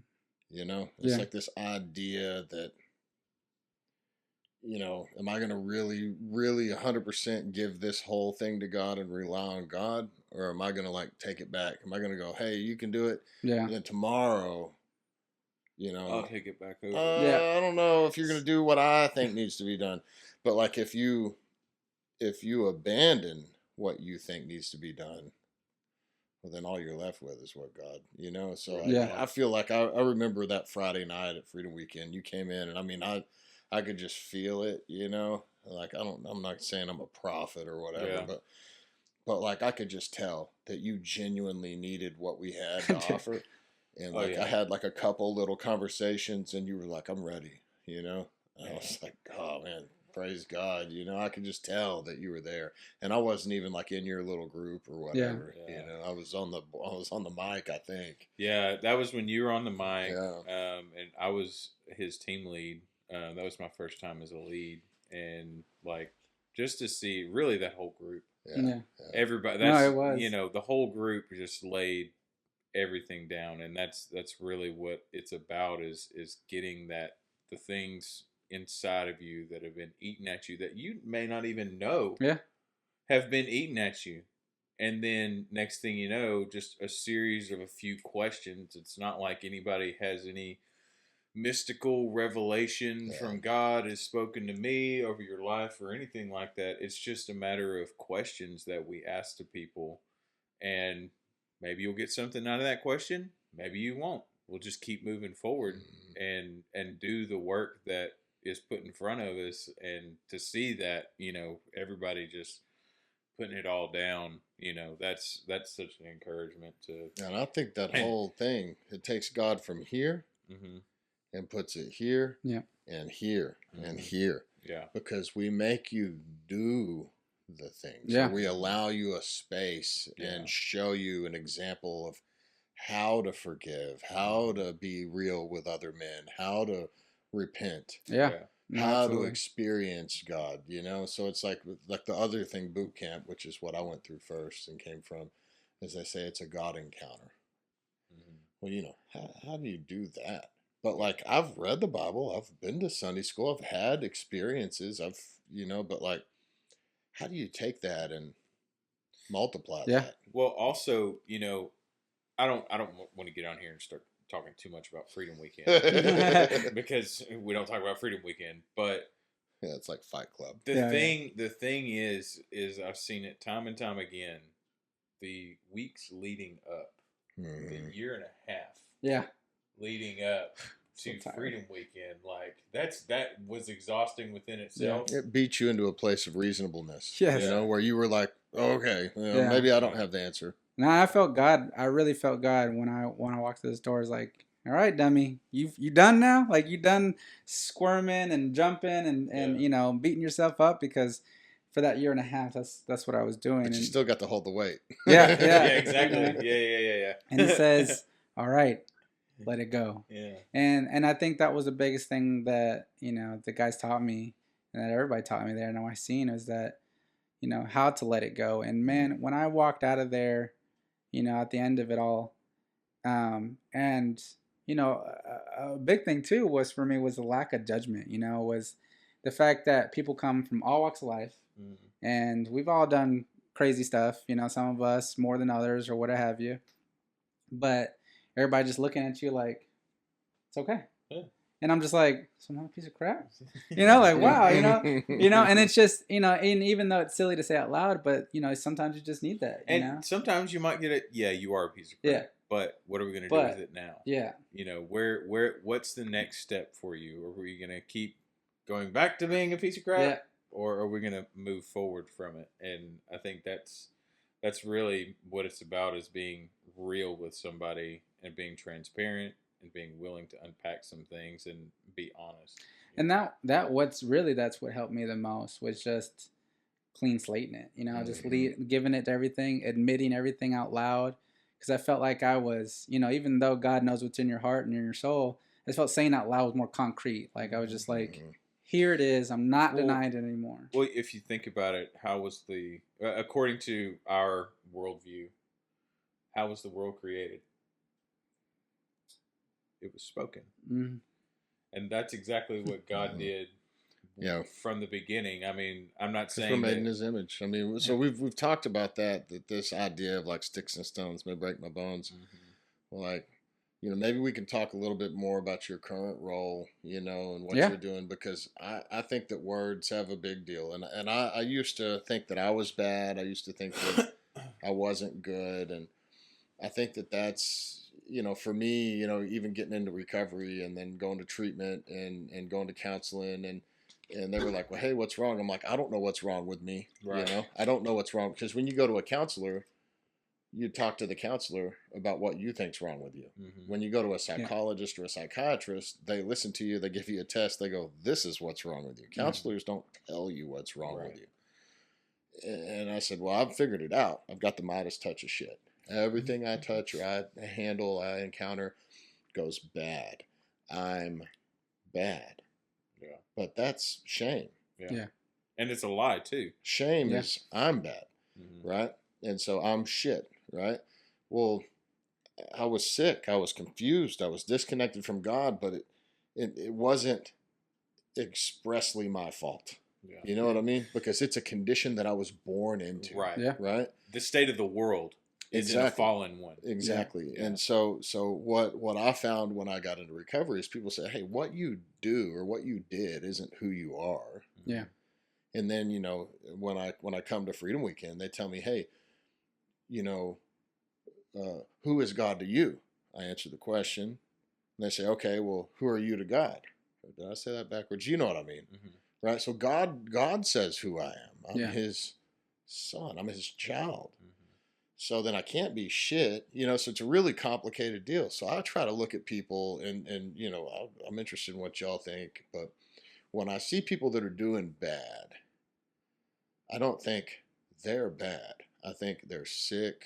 They're confused. They've been abused, whatever the thing is. Like, so how do you love that person? Because you get to deal with people, like you said earlier, in crisis, in the worst. I mean, they're done. They're at the end of the rope. The rope's been gone. I don't, like you get to see people in the most excruciating distress that they've ever been in. And that has to weigh on you. When I used to count, I worked in the mental health field for 7 years, and I feel like Monday through Friday, I would like build people up and put them back together, and I'd go home for the weekend, and I'd come back on Monday, and they just unraveled themselves, and it was demoralizing. And there's suicide and violence and just all kinds of just terrible, just stuff that you don't, like, this doesn't happen here. No, it does. It happens here. You just don't hear about it on the news. Yeah, you're just not the one that comes in contact with it. Terrible stuff. Bestiality. Like, I knew a guy with the sheriff's office in Tyler that, like, arrested a guy for, they caught him on the nanny camera, like with the dog. So terrible things happen. But it's not new. This stuff was happening, Sodom and Gomorrah. Before that, it's been happening. So it's like a pride issue. Yeah. I mean, so I know that, are we through? So you divorced, you started dating your new wife. You started going to church. You went to Freedom Weekend. You came out of Freedom Weekend, and I think that maybe there was like a demotion or something was going on at work, like right before Freedom Weekend, and you were really pretty low. I think you were down about it. So at that, so I got into a rollover crash. I was actually on patrol. I had gone from day shift to night shift, not really by choice, just because of the seniority status. So I was already kind of not liking that, And I was going to I had already made the determination to go back to school too. Got it. So I'm currently working on my bachelor's in cybersecurity. Okay. And so that's something I'm really trying to make happen. So during that time, I'm going to school. Because I really kind of look. So you're going to school during the day, rolling in the squad car at night. Is that same thing. Or between calls, I'll sit there and take a test or a quiz, and then go out and do stuff. So, because I really did. I examined what I wanted to do, and what's the next 5, 10, 15 years looking like? And so kicking doors, exactly, and where I felt already, I was like, so I really felt in the space where I wanted to help people still, and securing. The cyber world, obviously, there's a lot to that. So during this, like I said, I was kind of battling. It was more of a backup plan rather than a next step at that point. And then I got into the crash. So I was I observed somebody going 90 plus, and got my radar out, clicked them. I said, okay, they're going. So I come out, activate lights and sirens, and I'm going 110, And so trying to catch up to them. It's like a normal day for me. Yeah. yeah. Just, going down. And then I like to say my brain went to cop mode instead of physics mode. So there was a exit off, and it was kind of in a circle. In Vice City, you can do this. Yeah, right? Yeah, I was like, I'm like, king. Drop it down a Press gear. X, Grab the brake. Pedal the feather. Physics said that's not a GT4. It was what were you? 5.0. Yeah, 5.0. Crown Vic. It was a Chevy Tahoe. Oh gosh, those are even so big worse. mama. Yeah, big mama. So just imagine, and I'm going, like I said, I'm going 110, getting up to 112-ish. And this guy's pulling moving at the top. This guy's pulling away from me. He's gone. He's probably easily going like 150, 160. Anyway, so I get to this exit, and it's kind of a spiral down. I see some headlights at the end of it. I mean, some taillights. And I go, oh, he's trying to dip off and go somewhere else. Now, wasn't even the car. Yeah, it's like, can you actually slow your car down? No, there's no way to do that. So, I ended up trying to slow down. So I'm gonna take the exit. Well, that's not gonna work. So I end up sliding, hit the embankment, flip the car, and I'm crawling out. Next thing. So that happens, and I'm just like, I'm sitting there on the ground, like, oh, man. Yeah. This is going to be another investigation here. Yeah. So I was like, all right. I was like, well, I'm not broken. So you didn't catch the guy. Yeah. And I didn't know. He just, probably didn't even know I was chasing him. And so. I hope he's listening. Yeah, I know. This sucker. And if you're listening, reach out. Yeah. We're going to bring you on. Like, come on. I want to see statute of limitations. I want to see the other side of it. Yeah. Yeah. So after that was like, oh no. Like now this backup plan is about to become my primary plan. Mm-hmm. And so. Well, the whole CBD thing comes up again. And so I say, look, same thing, blah, blah. Bunch of headache, heartache, a lot of stuff, a lot of trust that gets eroded from myself to the agency. And kind of vice versa, too. And so there's a demotion happens because of the vehicle. So it had nothing to do with the CBD, and it was just a vehicle, but, Yeah. One leads to the other. Yeah. So they're like, well, you didn't do that. Anyways, and so I ended up taking a little stint in the jail where I was doing transport. And it's actually what I did. Not in the jail. Not in the jail. Not locked up in the jail. Other locked out, but I can get out. My release date's every day. So, work release. Yeah, I got my work release. I got my home release, really. And so I do transport. So I'm going all over the state to pick up people, all that kind of jazz. And so right then and there, I'm just like, you know what, time to hunker down on school, and that's going to be it. I'm going to try to make my exit. And because at that point, I'm just tired. I'm tired of being hated all the time. It's fun and all that jazz, and I really did. I enjoyed it, and I loved being there for people. I loved taking the time to help people because I really did impact people's lives. I talked somebody off a bridge once. I've, pursued charges on a man who's abused by a woman, like it's just, one of those scenarios like that, and so many that you feel like, somebody under officer might have not taken that second look, might have not taken that extra minute. But at the same time, I felt like I was kind of had that discussion with God. Like, I feel like now I'm taking pieces of me. I'm not getting it back, I feel like. And I felt like he put in my heart, like, you don't have to sacrifice yourself to be worthy. You don't literally have to sacrifice yourself and your body and your mind and your heart to be happy. I mean, to be worthy. And because I felt like I wasn't doing enough, I had to do my part. I had to help. I had to, I had to do all I can. And he says that's okay. You have something at home to take care of, to nurture. You have those kids to nurture. You have your wife. You have your house. You have all your animals. Like, start there and build out. And I really started taking that home. I was like, well, I'm not abandoning, the people that I was helping. I'm just taking back what I can handle and then focusing on that, making it better, and then slowly growing it. And that's what really put me in my heart, and I really prayed about it. And so I started going, full-fledged onto school. And then the mental health position come up for officers, and mental health officer.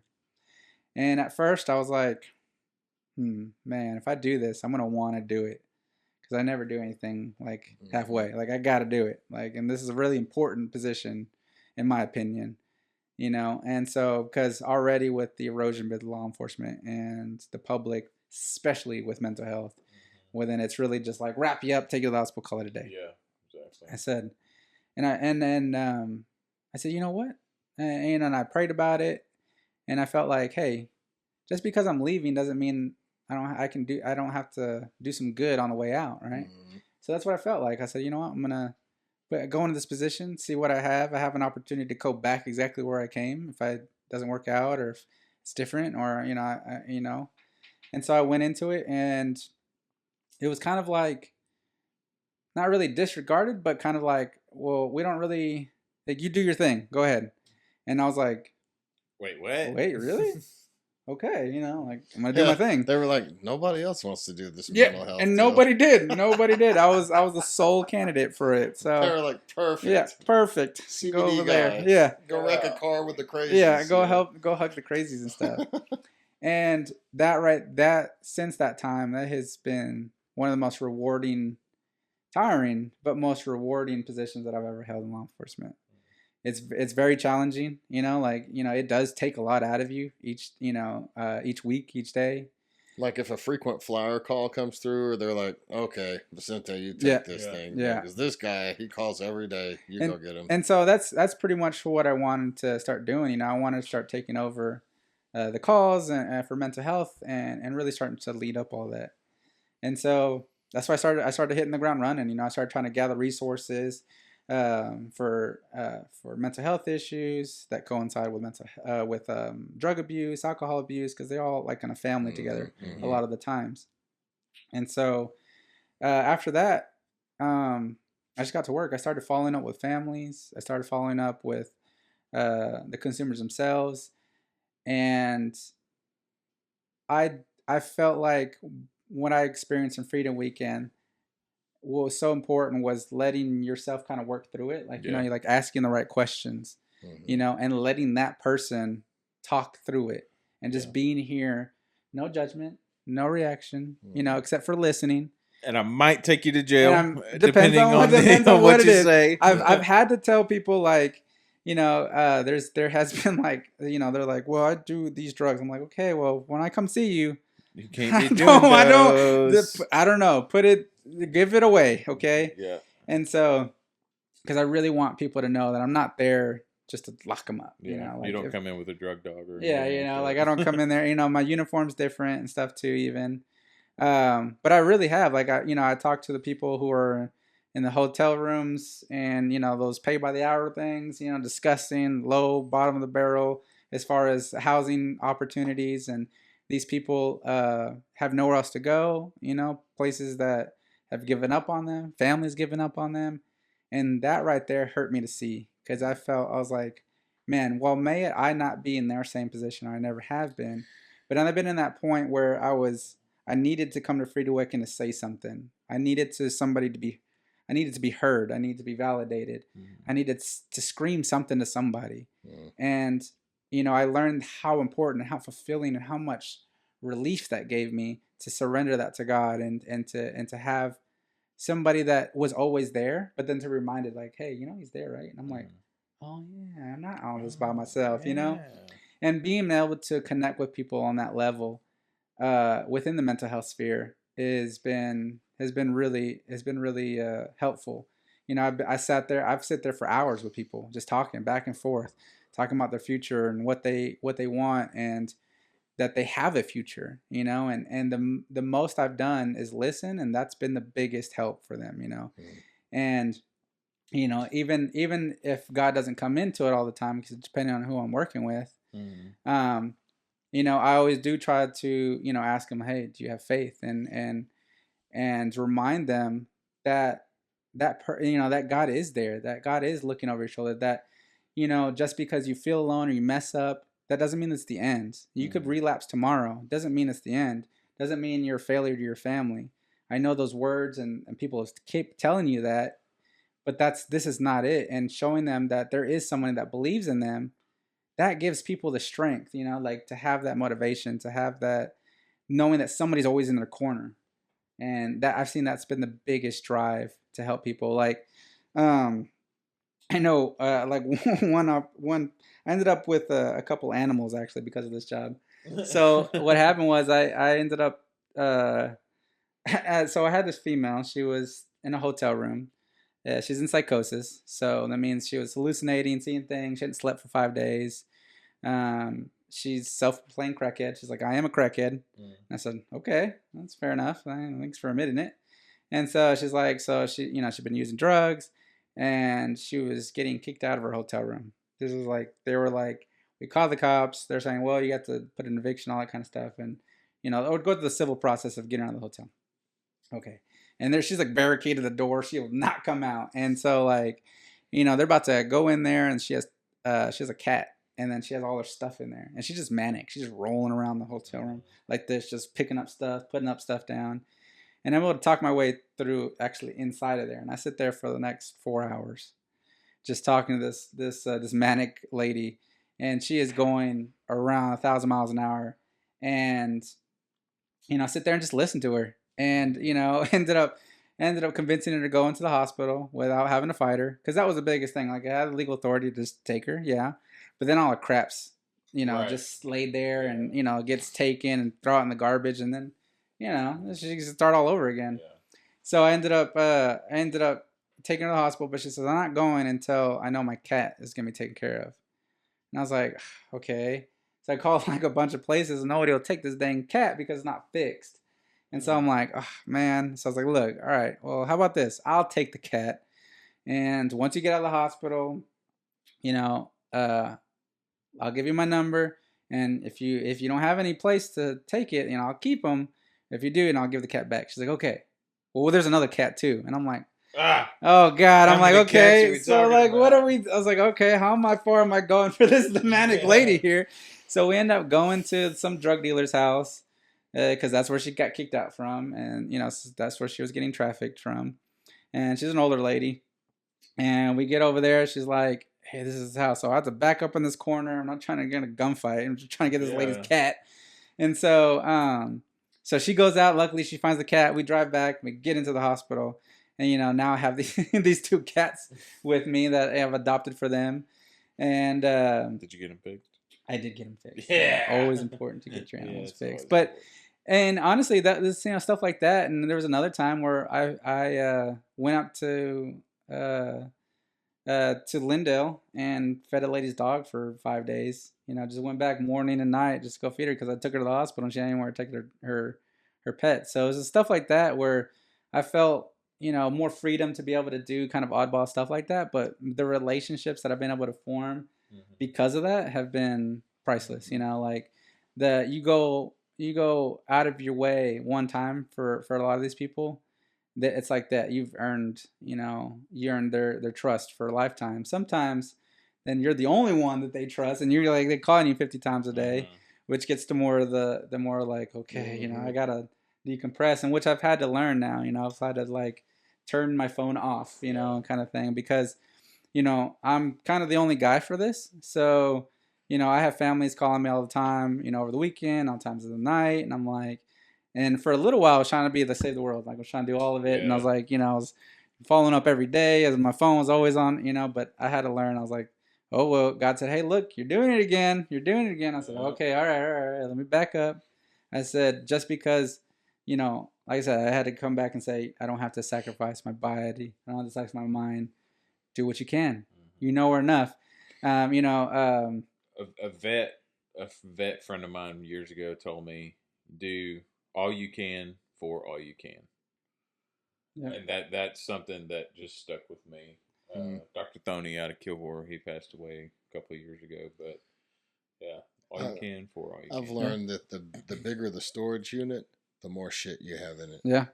Yeah. If you get a smaller storage unit, you can't put that much shit in it. And actually I was at Wilderness, and I was listening to a sermon, and he said just that. He says, what you do is enough. Well, like, whatever that may look like, it's enough. And that right there, that really spoke to me. And I said, okay, you're right. Because at the end of the day, I'm gonna make myself regret this. I'm gonna turn this good thing that God gave me an opportunity to do and help people. I'm gonna make it negative, and I'm not gonna help anybody. Yeah, you'll get so bitter over that stuff.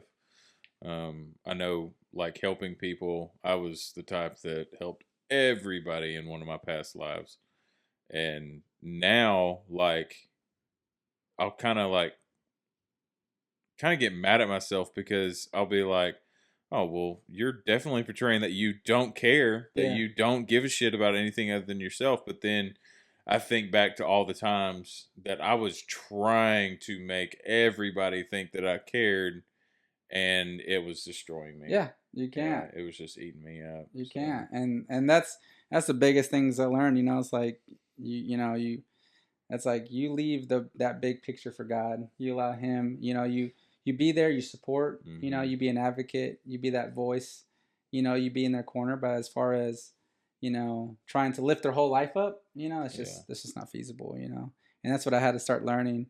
And now to the point where now I'm in a really good space. I really am. I mean, from the time that I moved here till now has been a whirlwind of things, and I'm still I am making my way out. Like, I'm not gonna stay in law enforcement. That's just something I've made up in my mind.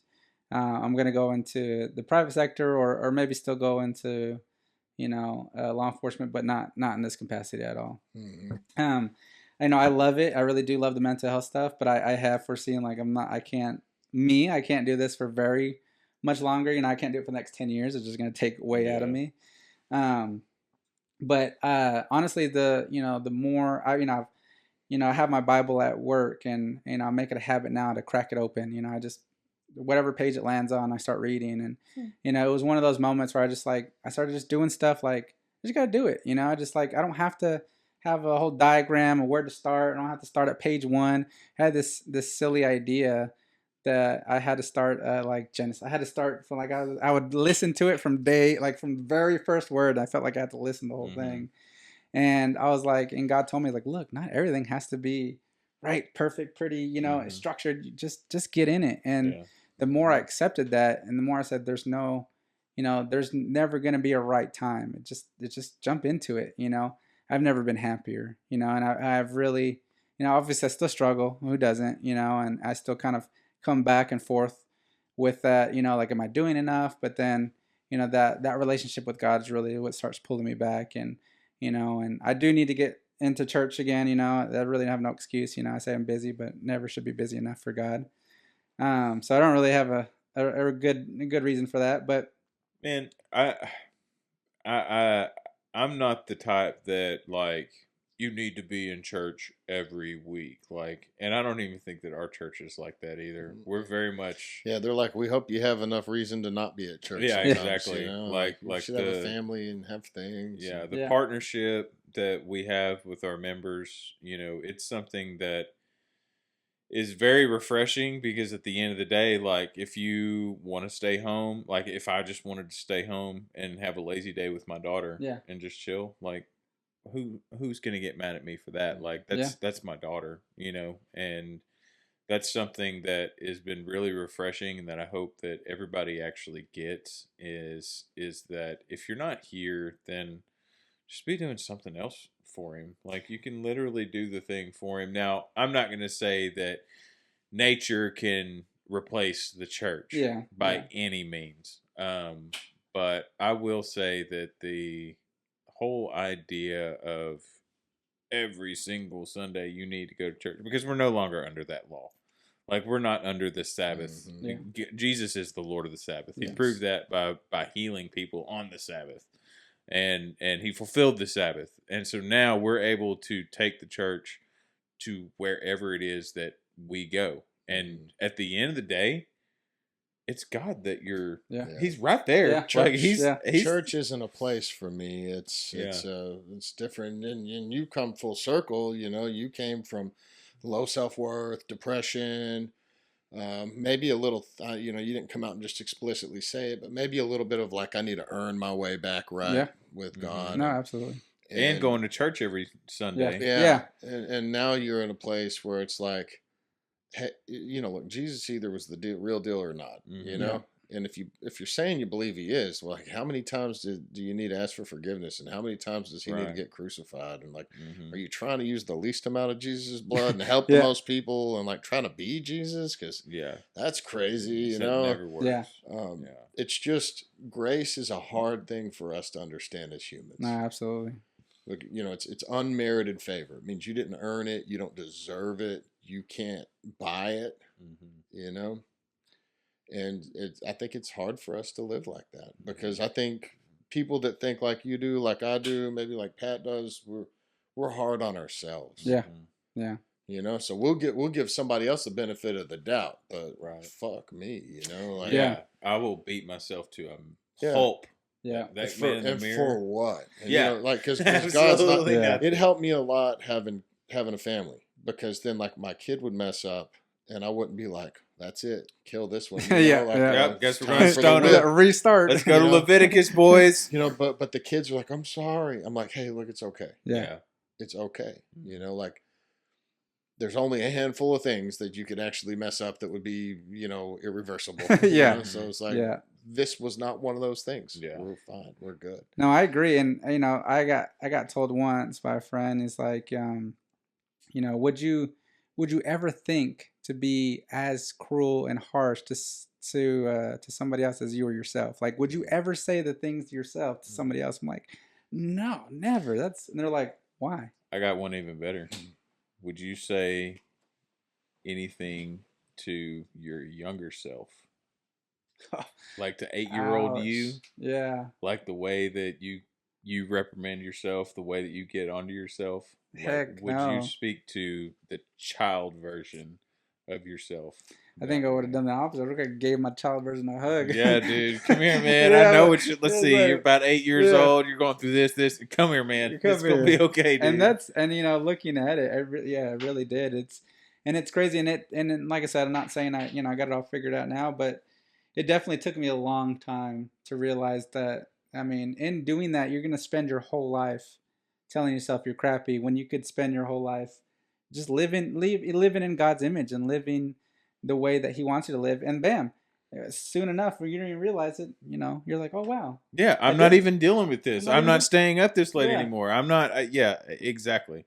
Like the more that we look towards the goodness of God, the more that we see the change that takes place within. Now, obviously, not everybody's perfect, and we're always going to be dealing with something on this side of eternity. yeah, I mean, Jesus promised that. His disciples lived it.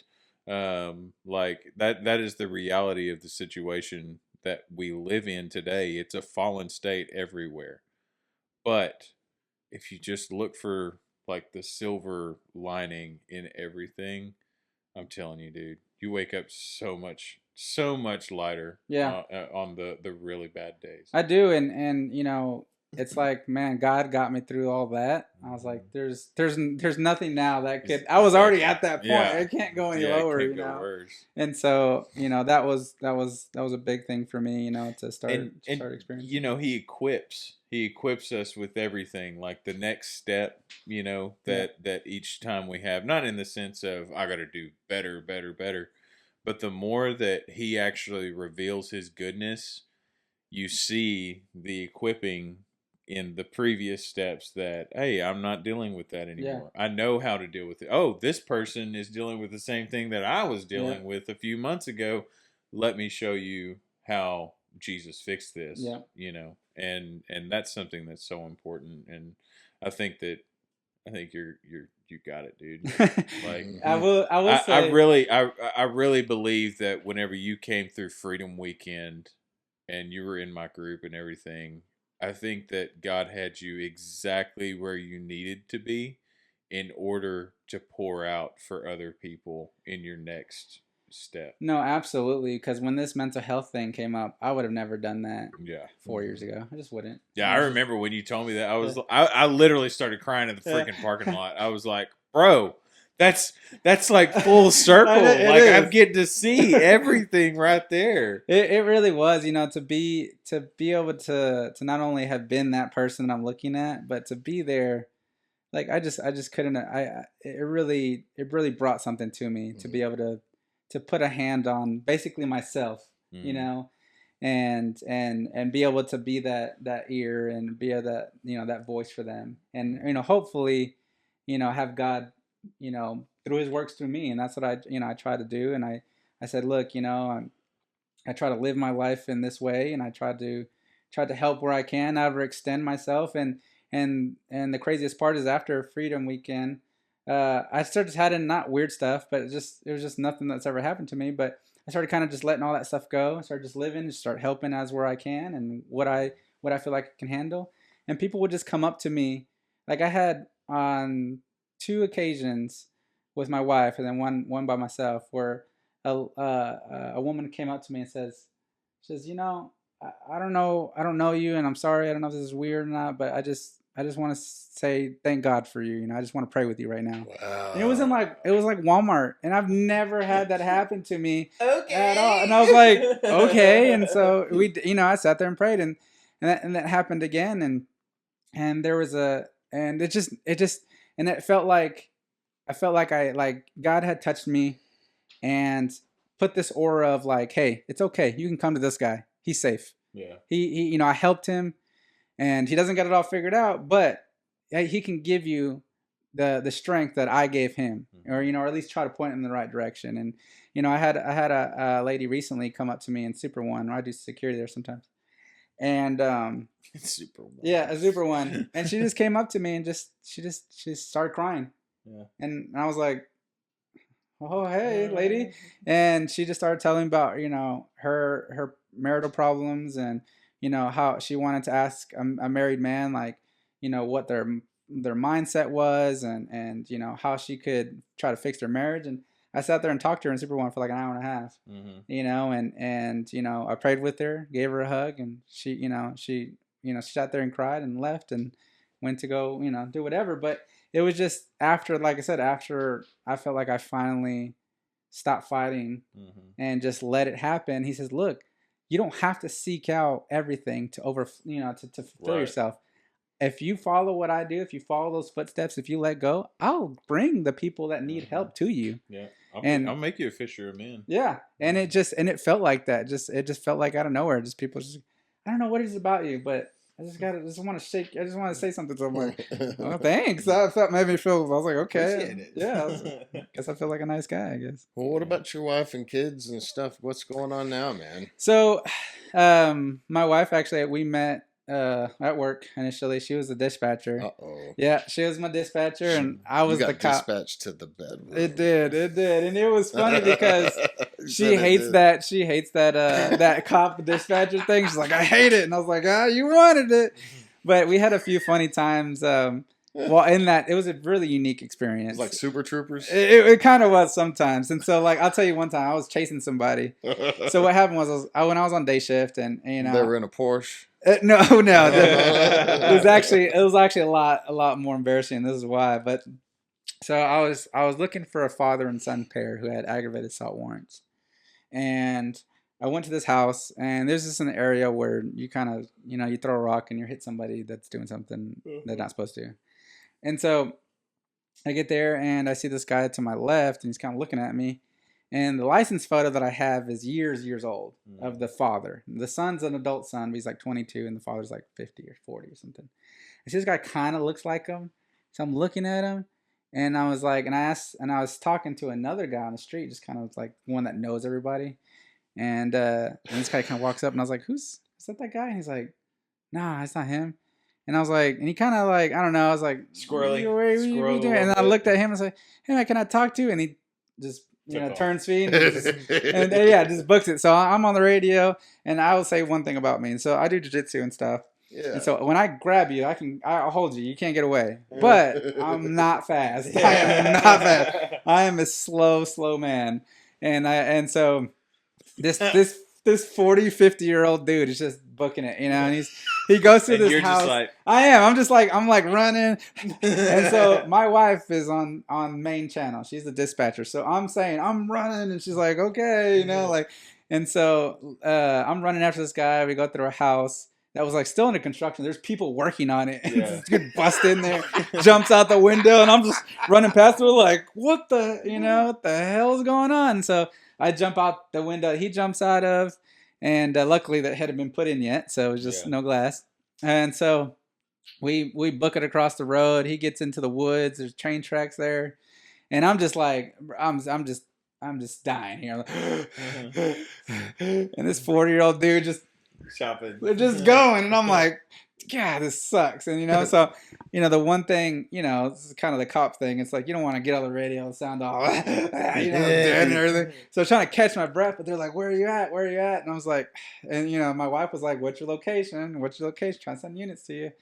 And so finally I couldn't catch my breath fast enough. I was like, and I told them the whole thing. I was like, oh, he's running outside of him, and she's like, and then she gets over. There's a moment of silence, and she goes, do you need EMS? And I'm like, yes! And later on, I went to the office. She was just laughing her ass off. I was like, okay.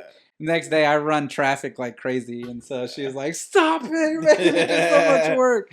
So it was a really cool experience having her as my dispatcher, and she got to know a lot of the crazy stuff I got into, before anybody else because she was there.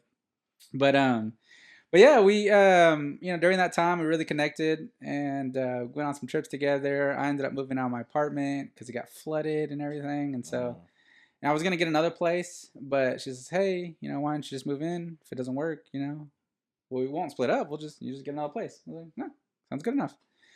That's low expectations Yeah, right there. yeah, and she had already been married, and so we were kind of both done. Like, look, you want this? I want this. That's it, right? We're putting everything on the table. Mm-hmm. It was kind of like freedom weekend between us. We just said everything. We're like, okay, you have 2 kids. Okay, I have this, that. We're just like, and so we ended up hitting it off, and as our relationship grew and we got closer together, and we were talking about maybe getting married and stuff. And she was having a real tough time at work, it was really getting to her. She'd been there for 10 years and, she kind of just stagnant. And it was nothing, it wasn't supposed to be temporary. She was a single mom for a lot of years and it was just there to pay the bills, health insurance, you working, for, the public obviously, and you have different benefits that go with that. And so after a while, she really loves animals. She is a big animal lover and that's what she wanted to do.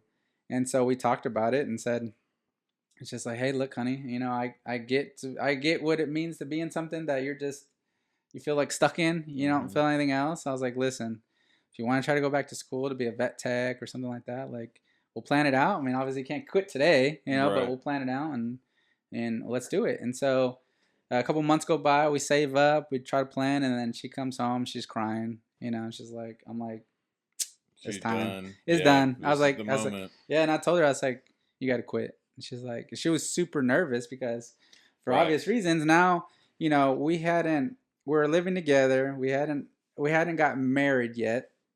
And she was talking about leaving her job, and so it was a really scary moment for her. And so she's like, now I'm going to have to depend on you, and so I said, look, I'm in here and I'm here forever, like until we die. So like, hey, I'm it. So let's do it. I'm behind you. I'll support you. Because through a lot of what I went through with, going through church and all that stuff there, she was there. She came in at a point where for any other reason, any other woman would be like, that's way too much damn baggage and that shit. Yeah, I'm out. Yeah, no, thank you. But all she did was just give me a hug, and so she stuck there by me. And, I said, yeah, let's go ahead and leave. Let's do it. And so she left, and ever since then, she's never been happier, and now she's starting to grow her business and everything. And the kids, oh my goodness, the kids, over the years, it's kind of been a whirlwind, like we've done so much in such a little time, we've moved in together, I actually took them to visit my dad in Georgia and stuff, and they got to know them. I have a son and a daughter, and they both have different fathers. One was from early teen pregnancy, and it happened, and she took care of business, raised my son, and the dad was never there for the start, book feet. And the second one was in a relationship. She got married, didn't work, got divorced, and so I came into the situation like understanding she had kids. And I was, 28 at the time. I think 28, 27, somewhere around there.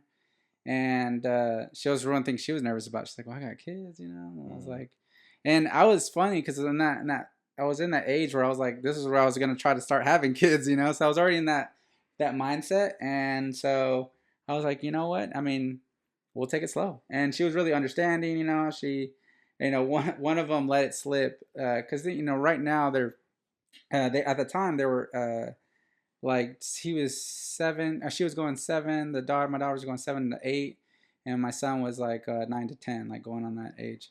So they're still pretty young. And at one time, my son never really never had a long-term male role model in his life.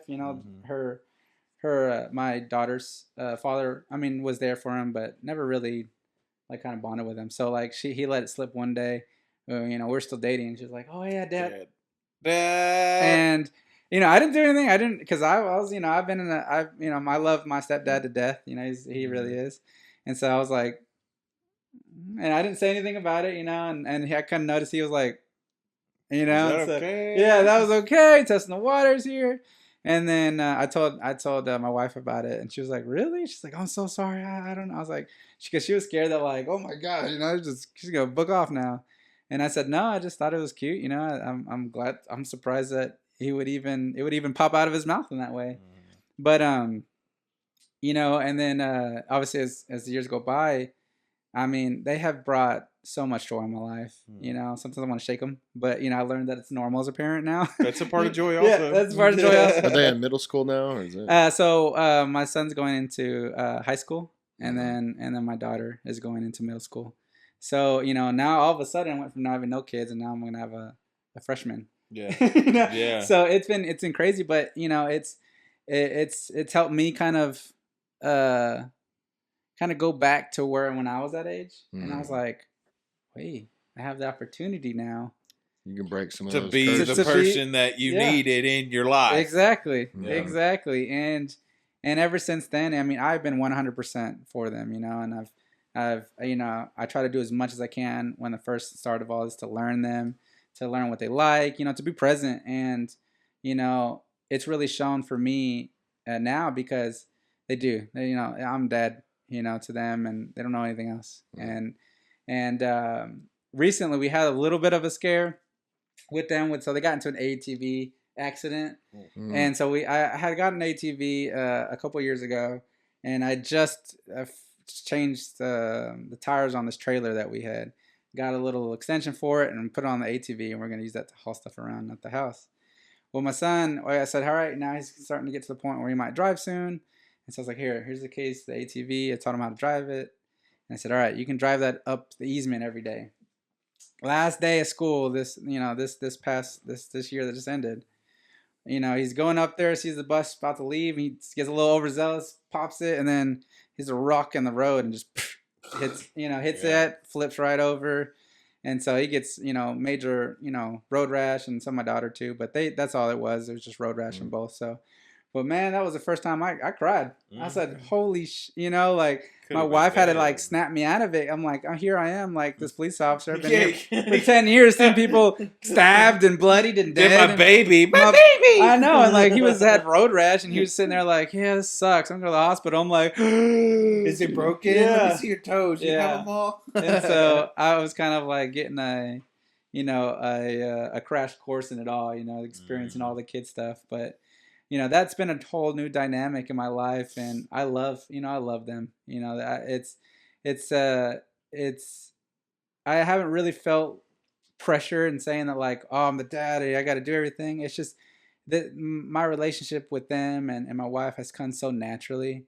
Has like I just, like I said, just let go, and just be me. And simple as that sounds, I just had to like go somewhere to learn that, to let go, and honestly, it's been a joy, having a son and growing and seeing him grow up into becoming a man and teaching him those things, and then having my daughter and protecting her and kind of giving them hopefully something that they never felt like they had, which from what they tell me, it wasn't ever there, and now they feel like they have that support there. So, and it's cool because now my son's getting to football now. And so like football, yeah, and like I played football when I was young, and I was in Florida, and I had 115 pounds, and I was a right tackle, and so I loved football growing up. I was an Oakland Raiders fan for a long time. Of course you are. Yeah, my dad look just like a Raiders fan. My dad's born in Oakland and stuff, so it kind of was hereditary, Yeah. And so, were you happy about the move to Vegas? I was on the. I mean, I get it because there's nothing left in Oakland. I was hoping. The rumor was that they were going to come to San Antonio. Oh, really? I didn't know that. And I would have been absolutely for that. I would have been a pro of that whole new too. Texas team. Are you kidding? Absolutely. But I was like, that's Oakland's fault. All they got is violence and death there. I'm like, what do you expect? I mean, the Oakland's got to make some money. Yeah. But one day I came home and he was watching football, and I was like, you like football, dude? And he's like, yeah. I was like, okay, I was like, and we, I take him to go practice at the field and stuff. And now it's crazy because it's like, dang, I feel like I'm getting old now because whereas my best friend when I was a kid took all 5 of us stinky boys out into the park, go ride go-karts, play football. Now I'm doing that for my son. And I regularly take all the boys, it's about 6 of them. I take usually 2, 3 at a time, whatever. But our house is like kind of one where they all congregate too, and we take them out and play football and stuff. And it's cool because, I've actually coached one of their my son's soccer team outside of school and stuff. And some of the kids that I take, play with them, they're on that team. So watching them grow and kind of like steering them and stuff. So it's been a cool experience. Do you need an EMS afterwards? Yeah, right. I do. I feel like, because man, I'll be there's a couple times where I feel like I'm like, oh man, I can't keep up with these. Like they're you need to slow down. Yeah, I know. Like especially when playing football and stuff, they're like, they want to tackle me, because I'm the big person. I'm just like, all these kids, but they're starting to get big now. I'm like, hey man, y'all better chill out. Like, better chill. You got some strength to you. I get out of my knees all jacked up. And I'm like, oh god. Like calling me old man now. I'm like, jeez. Yeah. Well, I was going to ask you about your wife's business. What is that? I know you were telling me about it earlier. Yeah, so I'm going to promote that. Yeah, right. Get a plug in. Yeah. It's actually it was something that she kind of developed from what she was doing freelance. So she's doing like just being a ranch hand and doing trail ride lessons and stuff for people. And then she kind of started getting up to the point where she was like, so these people that were working for maybe had small ranches or their own little family business. And then she got to thinking like, well, these people on vacation, they don't really, they have like 1,000 dog sitters and, right. 1 million of those. But she, her love and passion with animals, the vet tech thing wasn't really her route. She didn't want to go the more like medical side of it. She wanted to go more of the care route, like a kind of like a ranch manager or so. So then she came up with this idea where she was like, you know what? I know how to doctor chickens and all that stuff. And I feel like I have enough knowledge that people will be trustworthy for me. And they don't feel like, because leaving your dog home, yes, it's a big responsibility, but at the same time, leaving your horse alone, that's a whole nother thing, especially if they're sick, they have special things they got to do. And so that was an open market for her, and especially around here. Yeah. You throw a rock and you see somebody has a cow. Somewhere. Yeah, there's a ranch somewhere.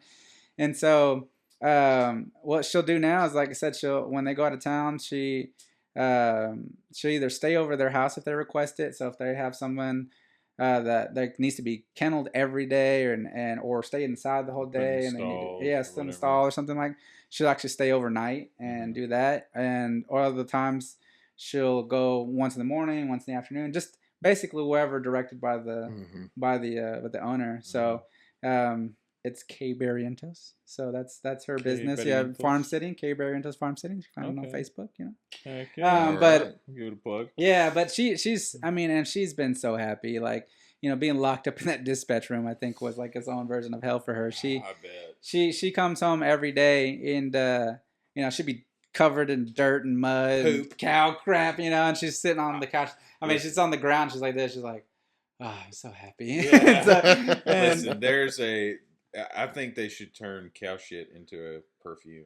For real. I really do. I think it's the best smell. I've gotten a weird taste for like alfalfa and stuff. Yeah. It's like that fresh stuff. But and it's actually gotten me out more. Like, I've done a lot of stuff that I've never done before. Like, I started, and now, we have chickens and goats and pigs at the house. And I lived in Miami, I had a dog.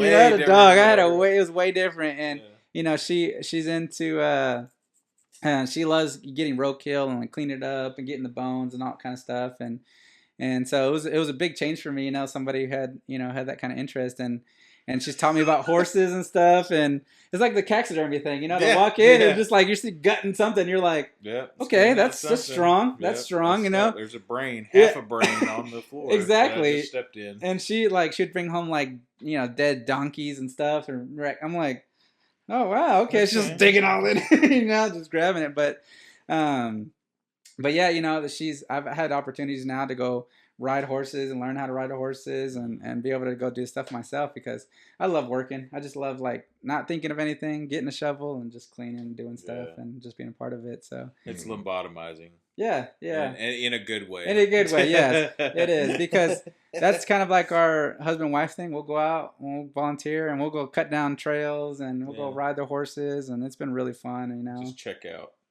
doing the work, just doing the work. Get home, and we're just like both exhausted, but it's a good, it's a good fulfilling exhausted, and we're helping people, you know, with small farms and stuff that just need volunteers. You know, just need somebody. Yeah. So. But yeah, it's been, like I said, that's what's been running my life, you know, between the volunteering, my kids, you know, work, and then going to school, you know, and then trying to fit in a little jiu-jitsu too. You know. Where do you train? Ethos. Okay. Ethos off of DC Drive. Really good place. They have a lot of, they have mixed martial arts stuff there too, so like kickboxing and stuff. But I've been doing that since 2018. I started off in Longview, and man, that's been one thing that has been like on the side that has like saved me too. What belt are you? I'm a blue belt. Okay. Yeah, and so I've kind of like I've had moments of long breaks just because of everything that happened and stuff. But man, you know, being able to go in there and just work everything out and throw somebody across the mat, and usually I love it because I'll sit there and get beat up all day, but it's so nice because it's cerebral in a different way. It makes you work, and the community is so great in there. At least where we are, you know. I mean, obviously everywhere's perfect, but it's so cool because everybody just in there is humbling because you get this 15-year-old that can whip your ass. You know, it's kind of humbling. You know, so it's like you go in there and check the egos, and I'm not a big ego person, so it's nice to be able to just everybody, like I said, just normal, just regular. You know, nobody's trying to peacock or nothing like that, and the amount of intensity that goes into it, it's able to get all that stuff. Well, we had Coach Rock. I don't know if you heard his episode. I did. I was listening to it. Amazing dude. I was listening to it. Wednesday morning, I heard from Travis that he's definitely leaving Gracie Baja end of this month. Really? And then they thought that maybe he might be going to like New Mexico or something. What? And I don't know the specifics, but I did get an email today from Gracie Baja because my wife's been training too. And I'm like 40. I already know I ain't going to. I boxed in my 20s. Yeah. It ain't happening. I'll get hurt. And I'm big enough that I'll get hurt. I get it. And so we were like bummed. And then Travis told me Wednesday that he went in with Houston to like say bye to Rock because like they were in town and they didn't see him. And then they found out he was in the office and they went in the office. And like we might have to have Coach Rock back on to like verify this stuff. I don't still know Anyway, they knocked on the door and Rock was in the office and he like sent the guys that he was talking to out and he was like, Travis, come in here, and shut the door. And he was like, hey, I got a phone call, somebody I didn't know. They told me meet me at this address. I pull up. It's like a warehouse in South Tyler. This man gets out, gives me the keys and goes, this is yours for 2 years. Don't pay me a dime. Let me know what kind of match you need. What? So like what kind of match you need? Yeah, so like Rock might have a gym in Tyler now. Whoa, like, and if he does, that's I promise you that like he is, and especially for kids. Yeah. Like this dude loves Jesus. Yes, is so good with kids. Yeah, I can tell from listening to. So I listened to a lot of it, and a lot of the crazy stuff too. Even him being like trying to get police officer in Brazil, that was pretty crazy too. Cool. Yeah, I mean, there's a lot of crossover. And I remember I asked him. I think I mentioned something about you in that episode, and I was like, I met a guy that's like, working in law enforcement, and he told me that like there'd be less officer involved shootings and escalations of force if people just train jiu-jitsu. Yeah, absolutely. And like the transformation that I've seen in my stepson. Is like night and day, 180 degrees, huge difference. He's in control of his emotions. Yeah. He's not scared of anything anymore. Yeah. And like even when he's getting whooped, he's like, and he went to a competition in Lindale. Yeah. Like at the park or whatever, at Faulkner or Lindale. And like he went against this girl's dad was running the board, like the scoreboard. And like she was like, I was watching her before the fight. I was like, dude, he's done. She's just a killer. This girl just looked mean. Yeah. And I mean, he smoked her, dude. Yeah. It was like 0-20 or something. Really? Like, he didn't tap her. She's tough. Yeah. But like, he's just awkward. He's like, some people are just awkward. I've watched enough to tell that like some people, they just can't, like, you just can't use like a moderate technique on Yeah, them, some people are just, they just have weird body dynamics. And you're just like, you shouldn't be able to do that. You know? But I'm a big proponent for jiu-jitsu. I love that because it's exactly that. You know, you don't, I think naturally you want to prove yourself sometimes, you know, and that kind of takes it away. It kind of strips it because you prove yourself down here, you know, and it's nothing to be like, to actually like physically defend yourself, to, you know, to have the power to know that you can control somebody if needed. You know, that it really does. I think if more was more training in law enforcement with jiu-jitsu or grappling in general, I think the amount of adrenaline that gets to officers in trouble, because it's like, oh my god, you know, something's happening, let's go, you know, it's like shoot. Yeah, exactly. In that mind frame, you know, is 1,000 miles an hour, and then in jiu-jitsu, because of like you're in a fight for 3 minutes for your life, and you're just like, you don't. I mean, at the same time, it's like you're so exhausted, you can't be, you know, like 1,000 miles an hour, you'd be dead. You know, you're sitting there just like, okay, it allows you to slow down and think. Just problem solve. Yeah, problem solve. When you get Under the most stressful. adrenaline, you lose small motor skills Yes. and you lose critical thinking. Mm-hmm. So you have gross motor skills. And so like when I train with firearms, I train with dirty guns on the ground, under time pressure. I try to do whatever I can with pistols, shotguns, rifles, whatever. I try to do whatever I can to get my heart rate up, to get my breathing elevated.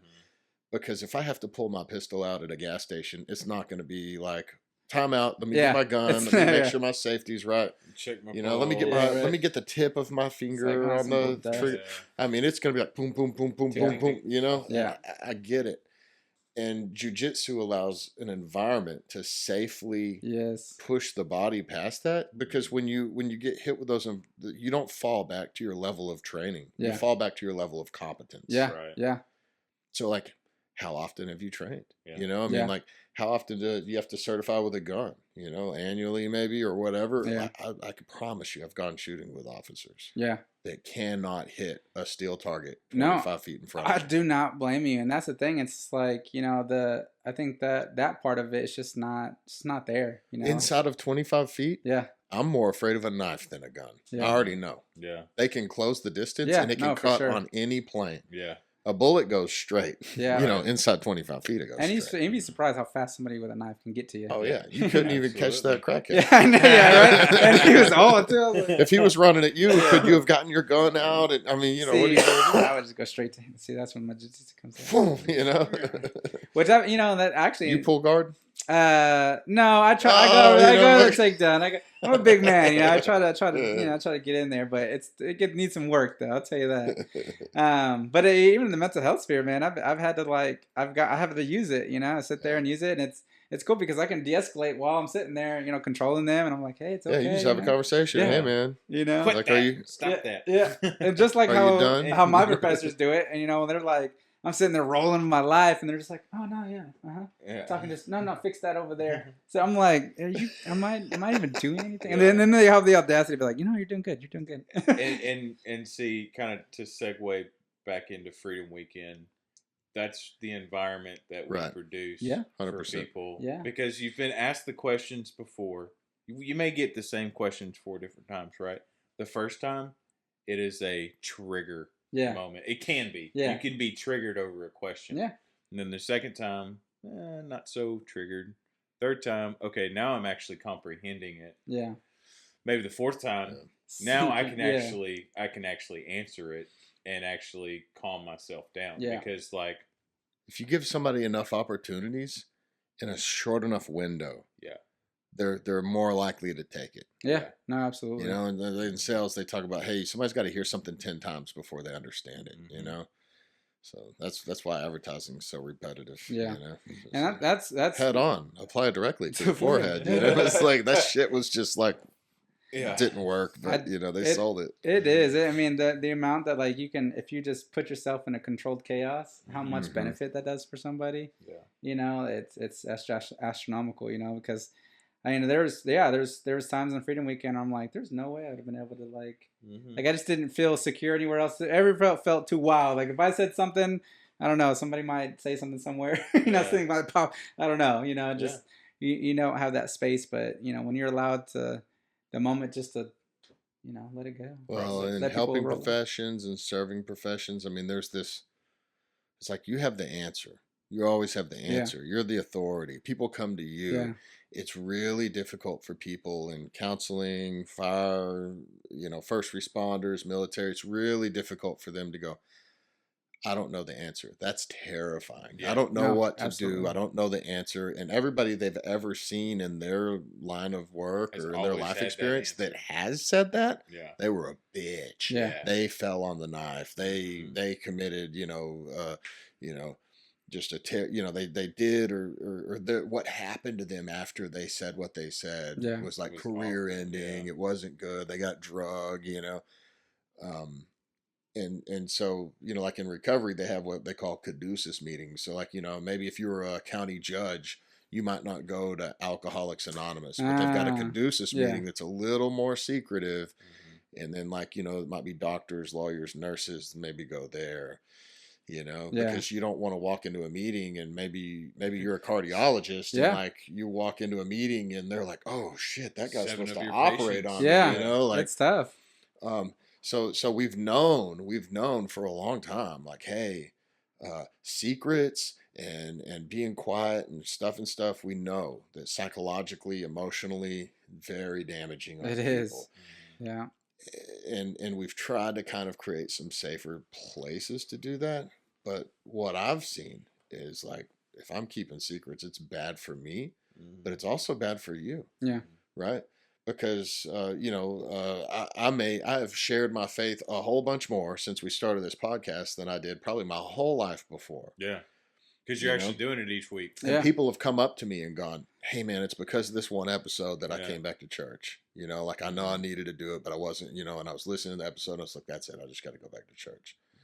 And I'm like, well, how selfish am I that my silence was damaging people that I had an opportunity to interact with? And so that's one of the Yeah. cool things about your story is because you've experienced it full circle. Yeah. You were depressed, down, dark, things weren't good, work wasn't good, you're divorced, Trying to go into church. Yeah. you wanted to do it and then you still couldn't even though you wanted to, and you kind of gave up a couple of times. You were at a jumping off point, and right around the time things started kind of turning around, like everything turned around. Yeah. You came to Freedom Weekend, the job thing switched, your wife started doing this other thing, like, and like if you were too scared to come and tell the truth in a room full of guys, No, I hate to say it because I think it's cliche and stupid, but be vulnerable, be Yeah. real is what I'm saying. Be Yeah. authentic, No, it's not true. hide, not lie, not put a mask on to show us who you really are.